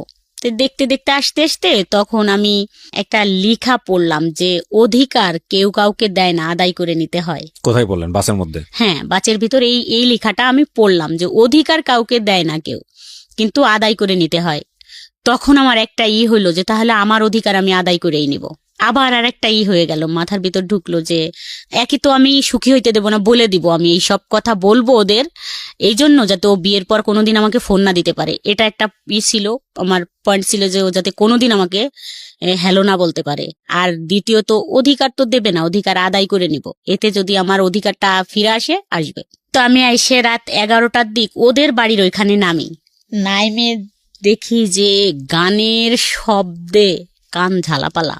তো আমি আর ফোন টোন দিলাম না, আস্তে হাইটে বাসায় আসলাম। আইসে ঘুমাইতে পারলাম না, শুয়ে থাকলাম। খুব ভোরে উঠছি, একদম ফজরে। তা আমি ওর শ্বশুর বাড়ি গেলাম, ওই যে প্রশ্ন করব যে আমি তোমাকে 4টা প্রশ্ন করলে তুমি কি উত্তর দেবে? তো যাই বললাম, ওরা মনে করলো যে আমি মনে হয় ওর কলিগ, এই জন্যই দেখতে আসছি। তো যার সাথে বিয়ে সেই মেয়েটাকে ডাকলো, দেখলাম। মেয়ের মাকে বললাম যে আন্টি আমি একটু কথা বলবো, আপনি কি শুনবেন? তা বললো আচ্ছা ঠিক আছে। উনি আমাকে পাশে ডাইকে নিয়ে গেল, নিয়ে আমি ফোন দিলাম, ফোন দিয়ে বললাম আমার ফোনে তো টাকা নাই, ব্যাগ দাও। সাথে সাথে ব্যাগ দিল। ওই মেয়ের খালা আর মা আমার সাথে থাকলো। ব্যাগ দেওয়ার সাথে তো ওই মেয়ের খালা ঢাকা থাকে, খুব চালু, বললো যে বাহ ভালো ব্যাপার তো, ব্যাগ করতে বলার সাথে ব্যাগ দিয়ে দিল, তাইলে তো কিছু একটা আছে রং। তা বললো যে দেখছিস আপা, ব্যাগ করার বললো যে ব্যাগ দাও, টাকা নাই, সাথে সাথে ব্যাগ দিল, তাইলে তো ওই ছেলের কিছু, মানে আমি কিছুই বলছিলাম না তখন। ওরা বলে যে যাই হোক বিয়ে ভাঙতে গেছে, কিন্তু আসলে আমি বিয়ে ভাঙতে গেছিলাম না। তা আমি ফোনটা হ্যালো বলার সাথেই ওর শাশুড়ি আরেকটা ছেলেকে ডাইকে নিয়ে আসলো। এই ঘুমের থেকে ডাইকে উঠালো, এই আই তো দেখ তো এখানে কি হয়েছে। তা ওই হ্যালো বললো, ব্যাগ দেওয়ার পরে হ্যালো বলার সাথেই ওরা চিল্লাচিল্লি করলে আমি ফোনটা কেটে দিলাম। কাটার সাথেই মানে ফোনটা আমার কাইরে নিয়ে গেল ওই মেয়েটা, ওর খালা শাশুড়ি। আচ্ছা। ফোনটা কাইরে নিয়ে গেলে ওখানে অনেক মেসেজ ছিল ওর দেওয়া, ওই মার্চেই, ওর বিয়ে মার্চেরই মেসেজগুলো ছিল। ওই মেসেজগুলো দেখলো, অনেকগুলো ছবি ছিল, যাই হোক আমার ছবি ছিল, ওর একসাথে ছবি ছিল, এগুলো দেখলো, কল রেকর্ড দেখলো, সবকিছু, কালকে কথা হয়েছে, আজকে কথা হয়েছে, যে কয়বার কথা হয়েছে, যাই হোক সবকিছু দেখে ফোনটা আর দিল না। আর আমাকে বলা হইলো যে তুমি কোথা থেকে আসছো। আমি তো হতবম্ব, একদম চুপ। আমি তখন তো বুঝতেই পারিনি যে ব্যাপারটা কি হইতেছে বা হবে। একদম চুপ করে দাঁড়ায় আসি। তা অনেক সময় দাঁড়ায় আসি, তা একজন বলল যে এই একটা চেয়ার দে বসুক, বললো না দাঁড়ায় থাক। তা ওরা হইচই করলো, ওই গ্রামের মাতুব্বর, মেম্বার, চেয়ারম্যান, যত মানুষ ছিল সবাই আসলো। আর এই ছেলেটার বাড়ির থেকে গাড়ি ভইরে সব লোক গেল, মুরব্বীরা, আমার হাজবেন্ড গেল। যাওয়ার পরে কথাবার্তা হইলো। আমার হাজবেন্ড বললো যে না, ওর কাছে, ও তো অনেক টাকা পয়সা নিছে আমার ওয়াইফের কাছ থেকে, এই জন্যই মনে হয় টাকার জন্য আসছে, যে টাকাটা, বিয়ে করলে তো টাকার পয়সা দেবে না, কথা বলতে পারবে না, এই জন্য টাকাটা মনে হয় যে টাকাটা ফেরত দিক, এটাই বলার জন্যই আসছে। আমার হাজবেন্ড ওখানে এটা বলল। মানুষ যে কি বলছিল সেই কথাগুলো যদি মানে এরকম বলতেছিল। ওই মেম্বার আসলো, আইসে আমি বসে আছি, মানে তার প্রথম কথা এরকম হলো যে মোনা, তোমারে দেখতে তো ভালোই লাগে, তুমি ভালো ফ্যামিলিরও বউ, তা বিয়ের আগে ছেলেরা একটু টাইম পাস করে, এরকম বিয়ে করে না। যদি তোমাকে বিয়ে করতো তাহলে এই মেয়ের সাথে বিয়েতে রাজি হইতো না। তুমি এখানে কেন আসছো? আমি সত্যি আমি বুঝি নাই যে আমি আসলে কিসের জন্য ওখানে চলে গেছিলাম। এখন আমার মনে পড়ে যে আমি কেন গেলাম ওইখানে, আর কি জন্য। আজ তো না গেলে খুব ভালো জীবন কাটাইতে পারতাম এরকম, কিন্তু আমি জানি না বাট কেন গেছিলাম, কি ছিল আমি জানি না। জীবনে যত গালাগালি আর যত কথা শুনছি তার থেকে আমার কাছে মনে হচ্ছিল যে কিসে এসে পড়লাম আর কি করলাম। দেখেন, তারা যেসব আচরণ করেছে এটা তাদের জায়গা থেকে যুক্তিপূর্ণই ভাবে যে এত বড় বড় দুটো সন্তান আছে, সে একটা জায়গায় সংসার করছে, এরকম একটা ছেলের সঙ্গে সম্পর্ক করে যে ছেলের বিয়ে হওয়ার কথা সেই ছেলের বাড়িতে গিয়ে উপস্থিত হয়েছে এই মহিলা। আপনার ব্যাকগ্রাউন্ড তো তারা জানে না। আজকের এই গল্পে যেভাবে আপনি বলেছেন, তবুও 2 ঘন্টার সময় এনাফ না একটা মানুষের পুরো গল্প আনার জন্য। এই ব্যাকগ্রাউন্ড তো তারা জানে না, তারা শুধু রেজাল্টটা দেখছে, যেটার কথা আমি একটু আগেই বলেছি। পত্রপত্রিকায় বিভিন্ন জায়গাতে আমরা এরকম ঘটনা দেখি, তো তারা তো সেটা জানে না। সুতরাং 1000 জন মানুষের সাইকোলজিকে তো আপনি জাস্টিফাই করতে পারবেন না। হ্যাঁ, আপনার জন্য কষ্টকর, কারণ তারা অতীত জানে না, কিভাবে হয়েছে সেটা জানে না, কেন হয়েছে সেটা জানে না। তারপরও সামাজিকতার জায়গাটা থেকে এগুলো অন্যায়, চরমতম অন্যায়। কিন্তু এখানে যদি আপনাকে দোষ দেওয়ার জায়গাটা থাকে, সেটা একটা জায়গাতে আছে, সেটা নয় আমি একটু পরে কথা বলতে চাই। কারণ এই সম্পর্কটা 10 বছরের, ততদিনে আপনার একটা ম্যাচুরিটি এসছে, কিন্তু আপনি এতটাই বেশি ছেলেটার প্রতি ফলিন হয়েছেন, এতটাই বেশি প্রেমে মজে গেছেন, বা এতটাই বেশিও আপনাকে ভালোবেসে ফেলেছে যে এখানে আসলে আর কোনো যুক্তি খাটতেছে না। মানে মেয়ে বড় হয়ে গেছে, মেয়ের জামাই হয়েছে, মেয়ের বিয়ে শাদী হয়ে গেছে, ছেলে এত বড় হয়ে গেছে। আজকে আপনি ছেলেকে সাথে করে নিয়ে এসছেন স্টুডিওতে, স্টুডিওর বাইরে আপনার ছেলে অপেক্ষা করছে। এত বড় হয়ে গেছে, লোকজন জানাজানি হয়ে গেছে, এখন আর এসব চলে না, এখন নিজের জায়গাটা তৈরি করে নেওয়া উচিত, আলাদা হয়ে বের হয়ে যাওয়া উচিত। সেই জন্য যথেষ্ট সময় পেয়েছেন, কিন্তু সেটা সম্ভব হয়নি because of you love him deadly. এবং একটা কথা আছে যে যুদ্ধক্ষেত্র এবং ভালোবাসার ক্ষেত্র, এই দুটো ক্ষেত্রে নাকি সবকিছুই সম্ভব। এখানে কোনো হানা বলে কোনো কিছু নেই। Everything is possible in love and war. যাই হোক, আমি বারবারই বলি যে ভদ্রমহিলার দিকে বা উনি যা বলতে এসছেন সেদিকে আঙুল তোলা আমাদের উদ্দেশ্য নয়। ওনার জীবনে যেটা ঘটেছে সেখান থেকে শিক্ষা নেওয়াটাই হচ্ছে আমাদের অনুষ্ঠানের মূল উদ্দেশ্য। জি, তারপরে কি হলো বলেন তো ওই বাড়িতে? তারপরে ওরা ওদের রান্না বান্না কমপ্লিট করলো, সবাই বললো, ওই মেম্বার বললো যে ঠিক আছে তোমরা সব করো, এখানে বিয়ে ভাঙা টাঙা লাগবে না, ওই মেয়েটা চলে যাচ্ছে, ওকে চলে যাইতে দাও, ওর হাজবেন্ড আসছে, ওর হাজবেন্ড খুব ভালো মানুষ, দিয়ে দাও, যাই করছে ভুল করছে না। কিন্তু এখানে তো একটা প্রশ্ন এসে যায়, যেখানে ওনারা সেলফোন পেলো, আপনার এরকম একটা অবস্থা দেখতেছে, ছেলেও আপনার প্রতি ডেভোটেড, এটা ওরাও বুঝতে পারছিল, তারপরে ওরা বিয়ে দিতে চাচ্ছিল কেন মেয়েটাকে? ওই ছেলেটার ওদের সম্পূর্ণ কাজ কমপ্লিট হয়ে গেছে, বিয়ের ডেট পড়ে গেছে, দাওয়াত হয়েছে, মেহমান অতিথি এসে গেছে, টাকা পয়সা। দেখেন, আমাদের সামাজিক দৃষ্টিভঙ্গির এই জায়গাগুলোর পরিবর্তন খুব জরুরি, খুব জরুরি। পরিবর্তন যে হচ্ছে না তা না, তবে পরিবর্তনগুলো খুব জরুরি। এটা অস্বীকার করার কোনো উপায় নাই যে একটা মেয়ের বিয়ের অনুষ্ঠান সবকিছু প্ল্যান হওয়ার পরে যখন বিয়েটা ভেঙে যায়, তখন পরবর্তীতে ওই মেয়েটার সামাজিকভাবে বিয়ে হওয়াটা কতটা কঠিন আমাদের সমাজে। তাহলে চিন্তা করে দেখুন যে এত কিছু জানার পরেও কেন মানুষ বাধ্য হচ্ছে এই ছেলেটার সঙ্গে এই মেয়েটাকে মানে বিয়ে দেওয়ার জন্য। মানে আমাদের সমাজ ব্যবস্থা এই জায়গাটায় কতটা কঠিন। আমরা সামাজিক সচেতনতার জন্য এত কিছু করি, আমরা এত কিছু করি, এত এত বিষয়গুলো নিয়ে আসি, কিন্তু এই বিষয়গুলো আমরা কেন আনি না? এই বিষয়গুলো নিয়ে মানুষকে আমরা কেন বেশি বেশি কথা বলার সুযোগ দিই না? আমাদের এই সামাজিক চিরায়ত এই যে প্রতিবন্ধকতাগুলো একটা মেয়ের জন্য বা একটা মানুষের জন্য, এগুলো নিয়ে আমরা কেন কথা বলি না? এগুলো নিয়ে আমরা কেন ওপেন টক করি না, যাতে করে এই জায়গাগুলোর পরিবর্তন হয়? খুবই জরুরি। তো কি হলো এরপরে? ওই ছেলেটার তারপরে কি হলো, আপনি যাকে লাভ করতেন? তারপরে ওখান থেকে ওদের তো সবাই মেম্বার বলে দিল, পরে আমার হাজবেন্ড আমাকে নিয়ে আসলো, আইনে আমার শ্বশুর বাড়িতে আমাকে রাইখে দিল, মানে বাসায় আর আনলো না। আর আমার ছেলে তো তখন ঢাকায় দিয়েই আসছে, যে শনিবারের দিন আর রবিবারের দিন এই ঘটনা। তো আমাকে ওই বাড়ি রাইখে আসলো, একটা টু শব্দও করে নাই, ও আমাকে মারেও নাই, গালাগালিও করে নাই, কিছুই বলে নাই। এমনকি বলে নাই তুমি কাজটা ভালো করো নাই, এরকমও বলে নাই। শুধু বলছে যে আমার সম্মানটা নষ্ট করে দিলে। ওই দিন থাকলাম না, মানে 2 ঘন্টার মতো ছিলাম। তারপরে আমি ওখান থেকে আবার চলে আসলাম, মানে আমার বাসায়। মানে আমি ওখানে দাঁড়াইতে পারতেছিলাম না। আমি বললাম যে এখানে থাকলে আমি মরে যাবানি, তারপর দেখে নেন, আমি কিন্তু এই ঘরে দিলে আমি গলায় দড়ি দিয়ে মরে যাব, কিন্তু আমাকে যাইতে দেন। তা বললো ঠিক আছে, তাই তুই চলে যা। তুই কি এবার ফাজলামি করবি? আমি বলছি না, কোনো ফাজলামি করবো না, আমি জাস্ট বাসায় চলে যাব। তারপর আমি সন্ধ্যায় বাসায় চলে আসলাম। তার মানে বিষয়টা কি, মানে ফ্যামিলি থেকে শুরু করে এমন কেউ জানে না, এমন কেউ ইনভলভ ছিল না আপনাদের মধ্যে, আর আপনার হাজবেন্ড কোনো কিছু করতে পারছে না। আমার কাছে কেন জানি মনে হয় যে শাসন করা বা কোনো কিছু নিয়ন্ত্রণ করার একটা সীমা থাকে, সীমার অতিরিক্ত যখন কোনো কিছু হয়ে যায় তখন আর একটা মানুষের কিছু করার থাকে না। আইদার আপনাকে সেটা মেনে নিতে হবে অথবা জীবন থেকে সেটা ডিলিট করতে হবে। তো আপনার হাজবেন্ড মনে হয় মেনেই নিয়েছিল, এছাড়া তারা কিছু বলার থাকে না। বিয়েটা হয়েছে কত বছর ছেলেটার? 17 মার্চের 20 তারিখ। এরপরে 2 বছর আপনার যাকে উনি বিয়ে করেছে তিনি কি জানে যে আপনাদের মধ্যে, ইনফ্যাক্ট বিয়ের দিনই তো জেনে গেছে, সেটা তো আসলে নতুন করে বলার কিছু নাই।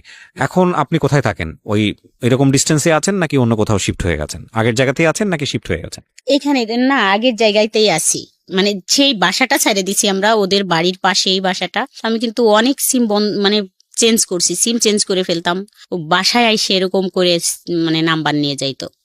তারপর ওই বাসাটাও চেঞ্জ করে ফেলি। ওইভাবে কথা বলে, যেখানে আমাদের দেখা যায় সেখানে দাঁড়ায় থাকে, মানে অনেক অনুরোধ করে দূর থেকে, একটু ফোনটা খোলো, 1 মিনিট কথা বলে, এরকম বলে। বিয়ে করছিল কেন?